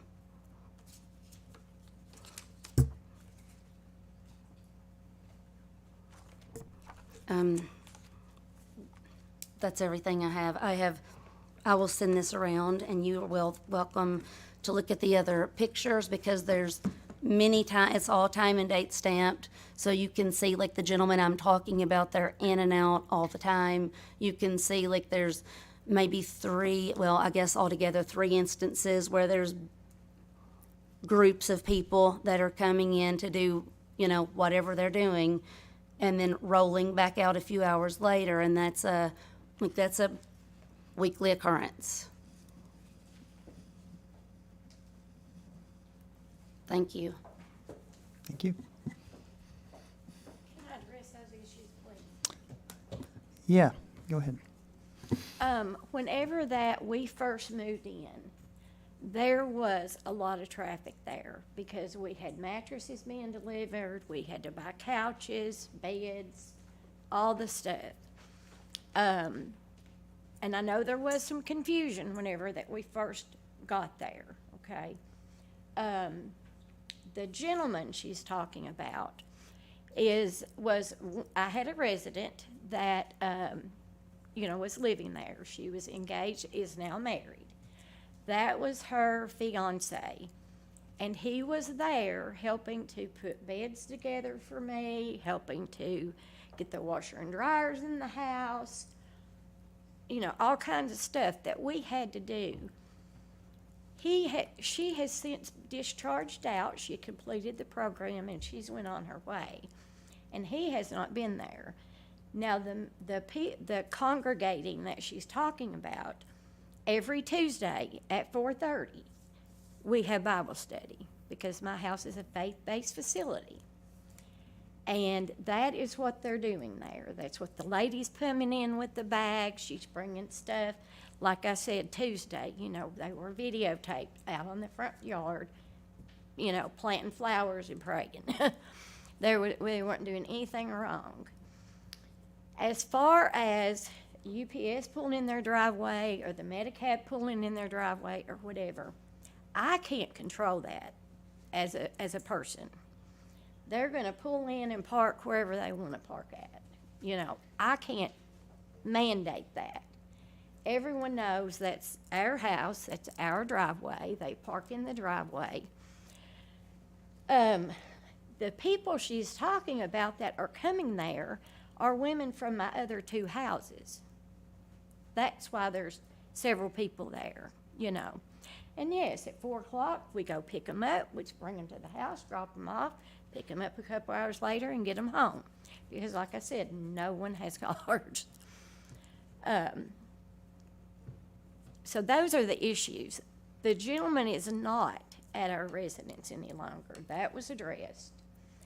The only male that has been at that house is Gerald, and he does the lawn mowing, the upkeep of the house, and the maintenance on the home. I know he can attest that he's not been there and seen men. Now, initially, yes, there was, because, like I said, we had beds to put together, we had all this stuff that we had to do, but that has since been remedied. I have a question for you while you're up there.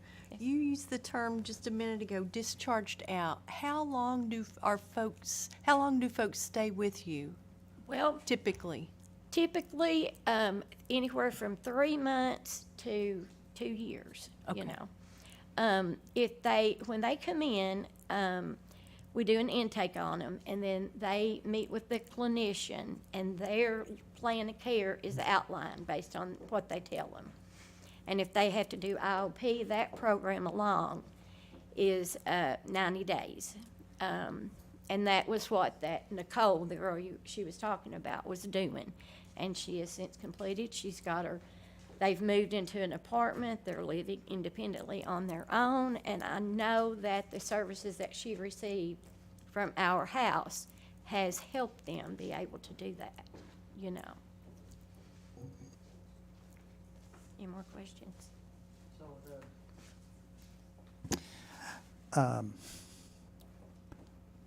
You know, are there any services being provided, groups, meetings, that don't involve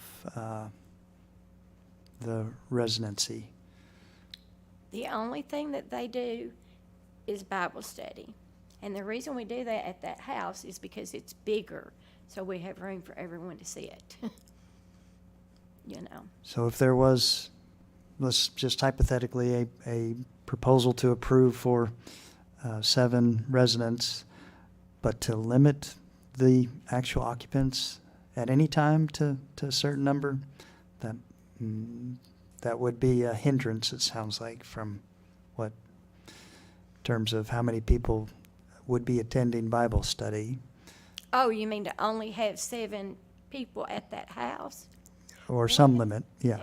We could have it at another location, we could have it, you know, wherever. If that's a problem, I will resolve it, you know.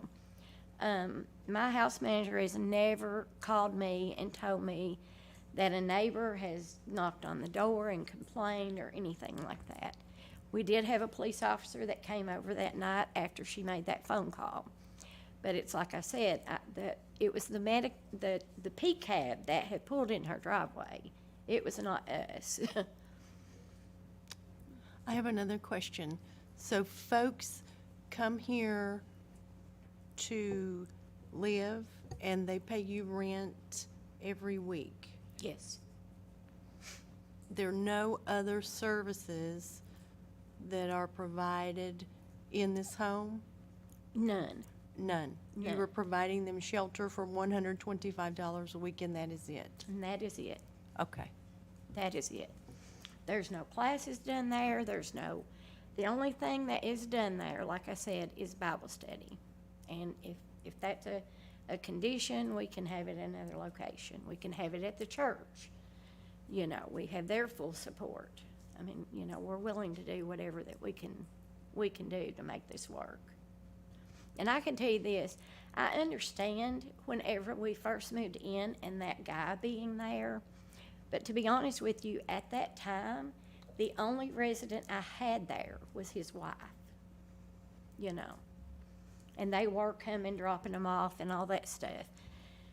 I know that, and I know it was confusing at first, but, you know, that has all died down. They do maintain a curfew at 10 o'clock. They're all in the house and all that. Now let me address, on weekends, on weekends, the curfew's 11. But the trash issue, we were calling and had trash set up to come, but we did not have a can. We literally went and borrowed a guy that does transporting for us can, so we could put our trash in it out front. And it was horrible. You know, there's a cat in the neighborhood. I don't know if it belongs to one of them or not, but I mean, it come up there in our fenced-in yard and, you know, just throw trash everywhere up there. Do you currently have trash service with Waste Connections, and now Yes. the container issue's been resolved? Yes, it sure Okay. has. There's no trash on our back porch now. But that's why it was piled up at first. You know, we had some growing pains starting out. You know, we did, and I understand that. It takes a lot to get ready to have, you know, 7 residents there.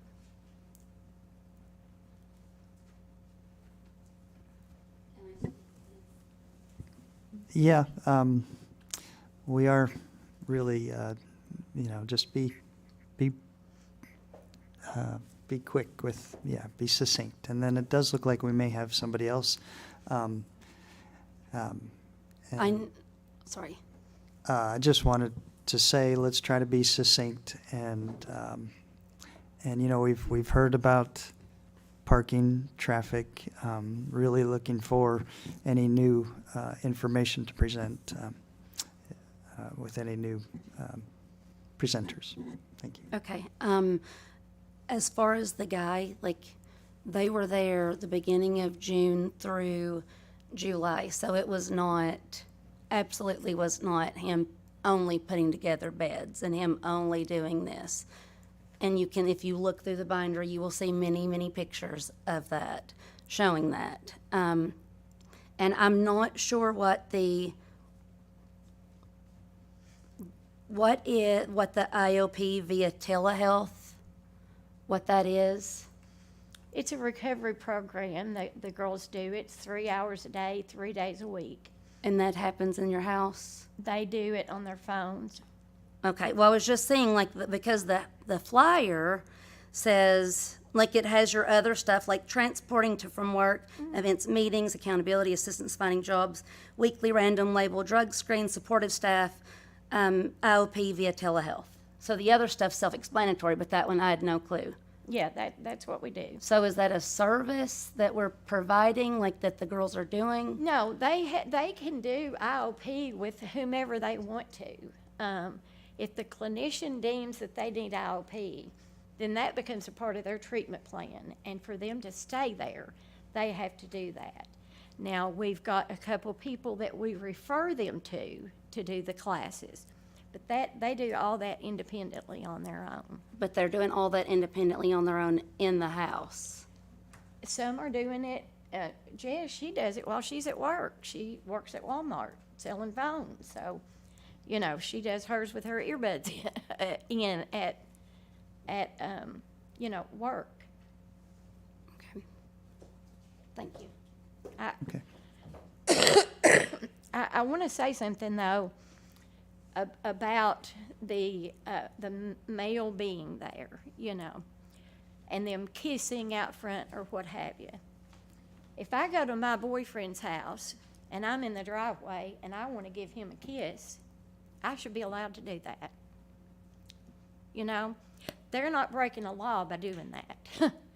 He was at my house to put up beds, to help get the laundry done for new clients coming in. All of that stuff.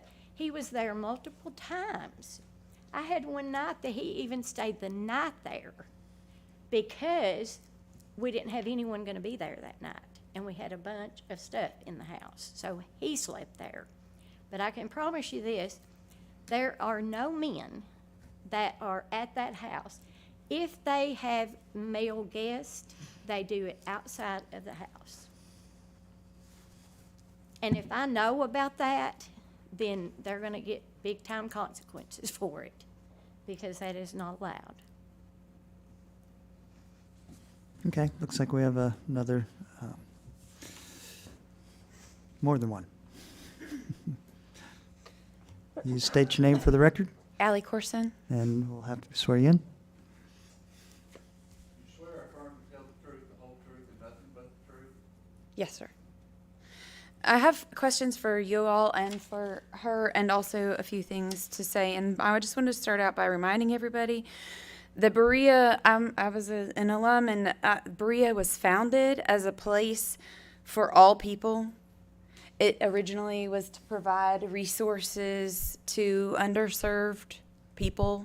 That's what Berea was. Before the college was here, there wasn't a town, and Berea College was founded for that reason, and the town grew up around it. And we are here to serve all people as a community and embrace all people into our community.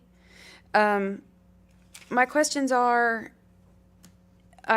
first of all, what's the difference between her renting it, this is a question for you, and it's real, her renting this or to her residence, and the man across the street and down one, when he rents to 8 different people or 12 different people in his house? Is there a difference?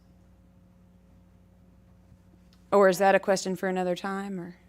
Nothing's been reported that anyone is running a business on the street, so if that is the case, and if it's... So if that house right there, 604, is renting to 12 people, I promise you there's there's at least 7 people that rent from at that place. You guys don't know about that?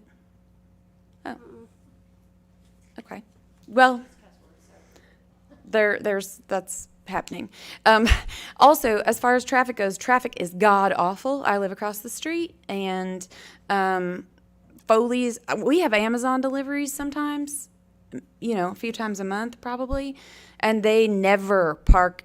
I mean, they could park in our driveway, and they don't. They park at Foley's and walk down the street. They park at the furniture store and walk down the street. So it's not just delivery. Now, that being said, I would not want strangers walking across my property, parking in my driveway to get to somewhere else. So I totally understand where you're coming from with that. And maybe you guys can figure out like a parking in the alleyway kind of situation that way it wouldn't be offending your property or crossing your property lines because there's no call for that. But the traffic is considerable. It's a problem regardless of whether there's one family living there or 7 families. I had another question. Would it make a difference if that was a nonprofit? But you guys said you didn't know about the renting guy. Would they be required to maintain the historic overlay even while... Do you see what I mean? Like, I would want to know if if they would still be required to maintain the historic overlay while they change the business, like if it changes, does it change the historic overlay, I guess is my question. It does not. Okay. That overlay is very specific to new construction or changes, significant renovations. Okay. Are the women are they local people? Or are they from all over the country? What? Some are from here in town and some. You'll have to come up, sorry, you can share the mic, but. She said as far as that some are from answering- town and some are from... Yeah, I've got okay. a couple that are from here in Berea, but most of the time they come from, the thing with recovery and the reason these houses are so important is because if we send people back to the neighborhood that they, used in, they are probably not gonna stay sober. Right. So I if see they that. I have can a see safe place to come to and they are here, they learn tools to stay sober, then, and most of them are not, from here in Berea. I have a lot of people that Yonder refers to us, There's a Suboxone Methadone clinic here in town, they call me for girls that need housing and stuff. Without places like this, these women would be homeless, they would. They would be homeless. And I have people calling me all the time saying, I'm homeless, can I come there? And if they do not have a substance use issue, they don't come here. And I tell them all the time, I don't operate a homeless shelter. So I have another question, and that was regarding what she said, that if the other people were being drug tested, are the people who live there being drug tested there? Yes. But are other people who don't live there being drug tested there? Well, it just depends on whenever we decide to test them, and for the record, I'm the one that does the testing. So sometimes people... Sometimes, if they have Bible study, and it's been, and I have been sick, then yes, they get drug tested on Tuesday. Can I ask a question? Typically, I go to each house, though. I'm sorry to interrupt. You're okay. If I live at your house and I have to be drug tested, do I pay you for that drug test, or is that included in my rent? They do not pay anything for their drug testing. Okay. What we do, all of our drug screens are labbed. So, I can look at a drug screen and tell you how many cigarettes I smoke. It is that detailed. I'm sorry. So, they are drug tested and they are held accountable. And I will say this, a dirty drug screen is immediate dismissal. I have a question. The point that she brought up, like Phillips rents the property to the business. That's different than if somebody wanted to sublet that property. that's not a separate business, correct? That would just be agreement between Phillips and her. Yeah, I have a lease. But the thing is, like she brought up the 604. other rental property, well, if they're that's between the renter and the landlord. This agreement is between Phillips and the business. Correct. That's the difference, right? So like, if you're running a bakery or, just whatever business it would be. Correct? Yes, it's because it is being operated as a group home. And is really the significant difference. I'm sorry, the thing I'm struggling with and trying to get my brain around is this a business or is it not a business? That is the question So that I what we have can't get. found, again, according to, what we have to rely on is the KRS statute that was put in place in 2024 and our city regulations put in place in 2024. Where Kentucky statute defines what these residences are and sets out those certification requirements. Now, again, could it be done for zero profit? I'm sure it probably could be done. Not sure why anyone would want to, but could it be done for $0 rent? Possibly. I still think we would be in the same boat in terms of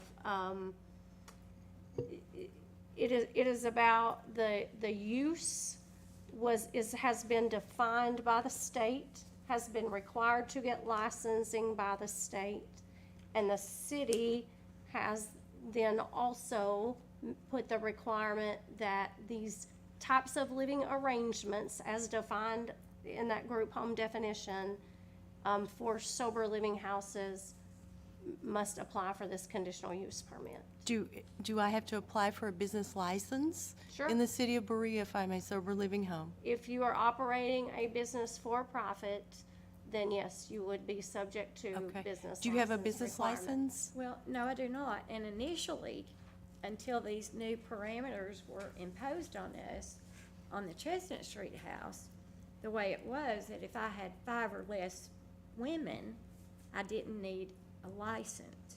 So again, our definition of group home is based on 5 or more residents, as also defined as a family in our regulations. So you can have up to 5 unrelated people living in a home. This, again, happens to be a different parameter where the state has given us very clear guidance that these businesses must be run in this manner. So I think, in my opinion, yes, it is a business. Well, and that's why we're getting certification, We want to comply with, everything that is going on. It's almost like we're having to pave the way because there's nothing else in Berea like this, So I'm the first, and like I said, I've been doing this for 4 years, and, a lot of lives have been saved. We had one girl that died, The house on Chestnut Street is named after her. She had gotten discharged, and 2 days later, they found her up in Lexington in a homeless tent, dead. So, we are trying to do what is best for not only our community and stuff, and I can assure you, I'm not making a killing doing this. I end up in the negative most months, because, for one example, when girls come, if it takes them 2 weeks to get a job, then they don't get paid for another 2 weeks, which means I don't get paid, and they're there a month. So, I have to make up the, pay that, Do they have pets or children that would live on the premises? No. Okay. All right. I'm done with my Now, questions. the women can have, I've got one girl who, her daughter does come and stay the night, periodically. She did in the summer whenever school was out, but now she's in school. But, you know, we get to see them be reunited with their families and you know, be sober and get jobs and live productive lives. And, you know, I mean, I'll be honest with you, it just boils down to the simple fact of discrimination.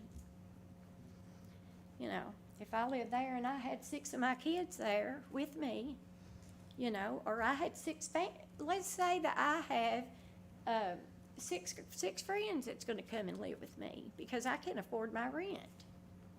If it were not a sober living house, that would not have been sent to the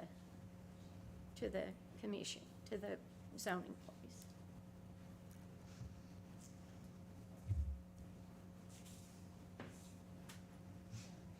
Yes, please do come up and state your name. Helen Bukumaz. I am the property owner at 599 Chestnut Street. I know we are running so long, so first I'd like to thank you. Yep. Yes, please. You swear affirm to tell the truth, the whole truth, and nothing but Absolutely. I'd like to thank the city staff and board members. This is a lot of work, so I'm really appreciative of your time and expertise. Public service can be a thankless job, so please hear it from me that I am so thankful regardless of the outcome.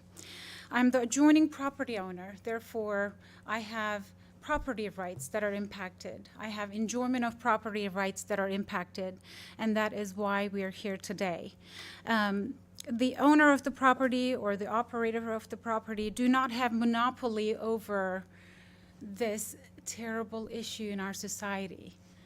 A year and 7 months ago, I lost a dear child to overdose.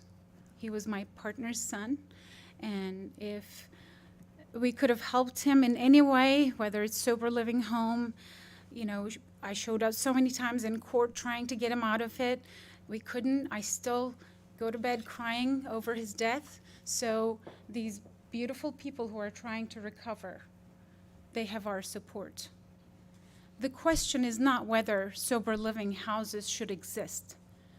The question is whether for-profit businesses who are collecting the profits from this process should do it in a way that is respectful of the other property owners and residents in the community.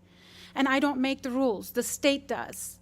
Mr. Haney, I'm so sorry, Ms. Haney gave us the laws, right? And I also provided some handouts about which laws we have to follow.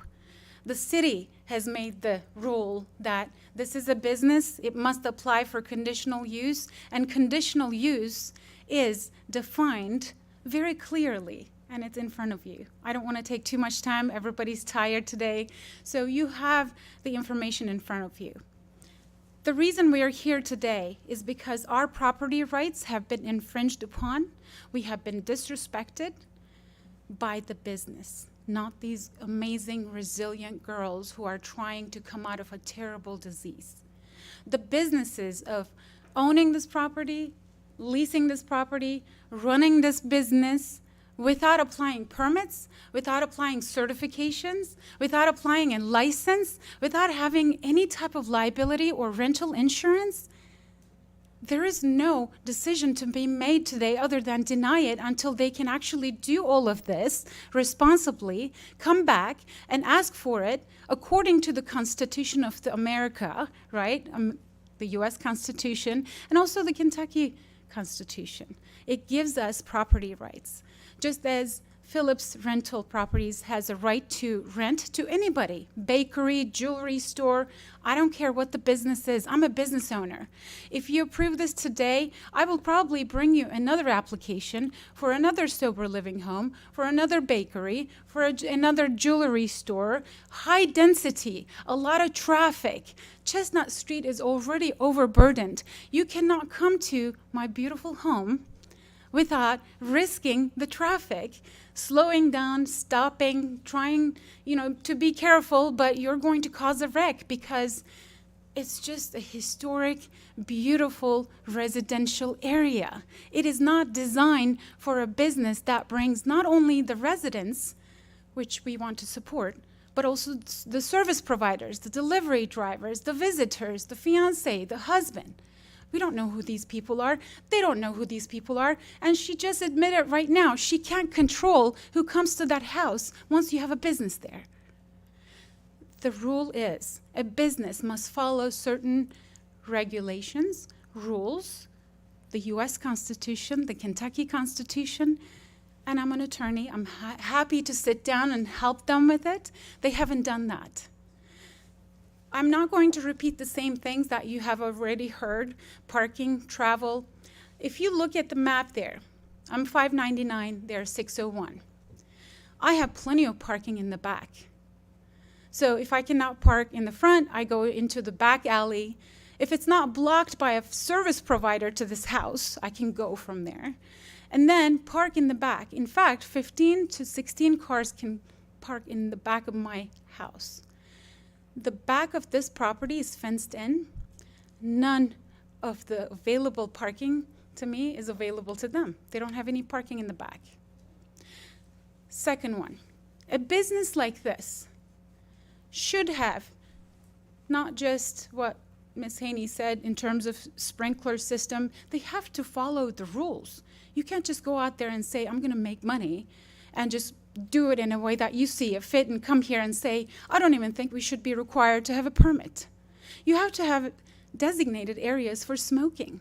Right now, from the outside of it, their plan is an old flammable plastic coffee container on the back deck that is wooden. Where is the fire plan? Where is the smoking designated area? And on the days when they have a lot of visitors, fathers, boyfriends, service providers, drug testing, and other people who come there for the beautiful Bible service that they have, both back and front deck is full of people smoking. And my property is about 8 feet away from that. I cannot enjoy my front porch. I cannot enjoy my back porch. I cannot enjoy my home that I have invested all my life. This is my American dream. And I cannot enjoy it because somebody doesn't want to be respectful and follow the laws. And she said it herself, I cannot control it. I'm here to help. Let's figure out a way. This property is not designed for this type of business. I don't care if it's a bakery that allows and invites people, and we have specific legal definitions for these, licensees, invitees. The legal world exists so that we do not infringe upon each other. Whatever money she's making out of this, whatever money the owner is making out of this, it is at our cost. All the deliveries, services, coming into our driveways, the smoking, and all the other things that I want you to know. So the moment an application like this is approved without the necessary requirements, sprinkler system, parking, traffic, signs, there are only 2 yellow houses on Chestnut Street. To my knowledge, maybe I missed another one. They're beautiful, they're historic. If there's a fire in that house, mine is burning down, you cannot replace it. This was built in the late 1800s. Even if you have insurance, which she doesn't, which blows my mind as an injury lawyer. How can you be a responsible business owner without at least enough insurance to cover the damage that you're causing to other people? And if you look at how many people lives on Chestnut Street, what, $25 million policy, would that cover it? Is the city going to cover it? If she doesn't cover it, if you approve it? There are so many questions. We're all tired. We love our recovering people. And I'm going to honor Josh that we lost. The recovering beautiful people are always going to have me on their sides. But for-profit businesses who don't own homes there and they want to rely on us to run their business should not be allowed to have conditional use permit. Thank you. Thank you. I have the quickest question. Are Airbnbs considered businesses or not? They are, and they also They have to get require conditional permission. use permit. Okay, that's what I want to know. Thank you. Can I address this real quick? I certainly understand your all's concerns. I agree that there was issues whenever that we first moved in, but we have resolved those. I forgot what I was gonna say now. Oh, as far as the smoking stuff, the girls are not allowed to smoke in the house. They do smoke on their back deck, and that is not a violation of anything. And the only reason that I do not have this general liability policy today is because I had been sick. Up until Hannah's house, I have operated these facilities without any issues. It's just that where the house is located. The KRHN, they are very specific in things that I have to do in order to obtain certification. They come to the house, they look at everything. We have to have, evacuation things and everything. We do have the renter's insurance to cover the people's property and stuff. It has been difficult to find general liability insurance. I have spent hours, and I would have had that tonight had I received a quote, but I still have not gotten it. And I talked to him at 4:30 today. She said, I've sent it to 5 different companies. We have we have nothing. This house is new, When I obtain certification, it will be for all the houses, not just Hannah's house, not just the Chestnut Street house. And I feel like, pass it till next month. Give us a month. And, give me a chance to get the insurance and all that's necessary. I'll apply for a business license. But I was told even by Amanda, as long as we had fewer than 5 people, I did not have to have it. And I think what has occurred, and that's why we got a legal opinion on it. So, again, by definition, the KRS statute, when homes are being used in this manner, they of course require the certification. Yes, and we do. Which would then kind of prompt us. So admittedly, I did give her the advice that if it were under 5 people, it would not be required to have the business license. We have since determined that, our legal counsel has since determined that that's not the case. Okay. It is Well, we subject to the business license and the conditional use permit. Okay. We can apply for the business license. We will get our insurance. Like I said, I would have had it. My attorney tried to get this passed to next month to give me an opportunity to get well, and so I could come and present this today. We will have, it's not that I was being irresponsible by not having this. It's that it has been impossible almost to get it in a timely manner.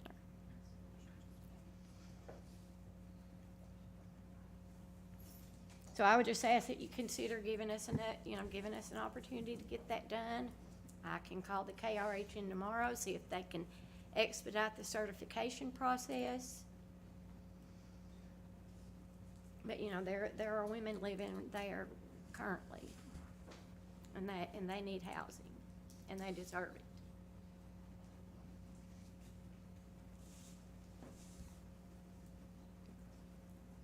Okay.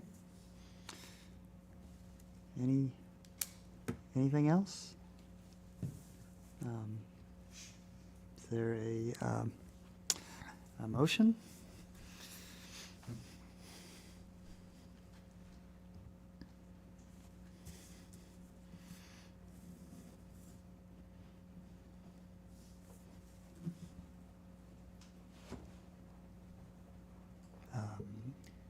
I just want to say that I've listened to everything that everybody's had to say, and I really appreciate everybody coming out. This is a very hard decision because I understand the whole concept of what we're trying to do here. But I'm going to make a motion to deny the conditional use request for a group home in an R1 single-family residential zone on 601 Chestnut Street because, number one, you're not certified, you don't have a business license, and you are a business trying to operate in a residential area. So I'm going to make the motion that we deny your request. Denise Hagan-Rubin has made a motion. Is there any discussion on that motion? I'm feeling the same way, and I'm really sorry about that, but and I know that drug addiction, yeah, it's a bad deal, but you're trying to put this in these people's place where they live, and they're not used to that, and they, you know, that's gonna be a whole lot of, I mean, that's change. And I don't think that I would like it next to my home. I mean, like I said, the drug addiction is a bad deal, but maybe if you could just find a different place and, you know, and still have it. I mean, I don't know what else to say. I mean, I'm really sorry that that happens, and that's just, Two other houses here in town. right, but I mean, right here in this place, right here on Yeah. Chestnut, I mean, that's, So are we just talking about the Chestnut Street house and not all of them? Correct, because the regulations for the conditional use permit, my understanding is they went into place after you had those other two locations. So they're still subject to all the same Kentucky Building Code requirements for sprinklers. They're still subject to the licensure requirements by the state. They just existed before the local zoning law what was in effect that required this particular hearing and this particular permit. Well, I feel everybody's been affected by drugs and alcohol. My family, personally, I've been affected. So, you know, that's pulling at that. But any time you have a business somewhere, you have to take the neighbors into consideration. I myself have applied for a conditional use permit, and that was paramount. So I would have to agree with the motion. Is there a second to the motion? Second. Second has been made. I will take a roll call vote to deny the request for a conditional use request for a group home in an R1 single-family residential zone. Denise Hagan-Rubin. Catherine Berry. It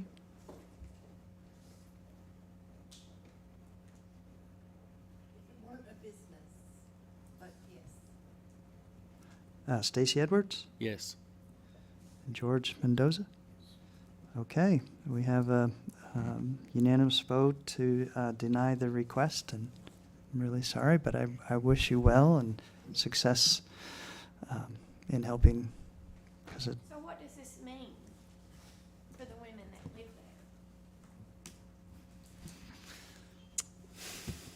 there? This business cannot operate at that location.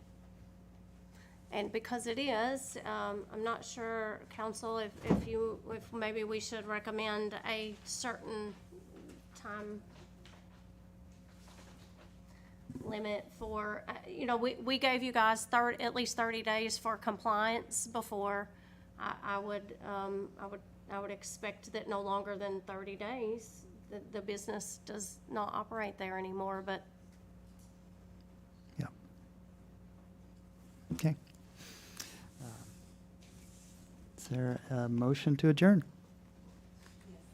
Second? Second. All in favor? All right. Thank you, everybody.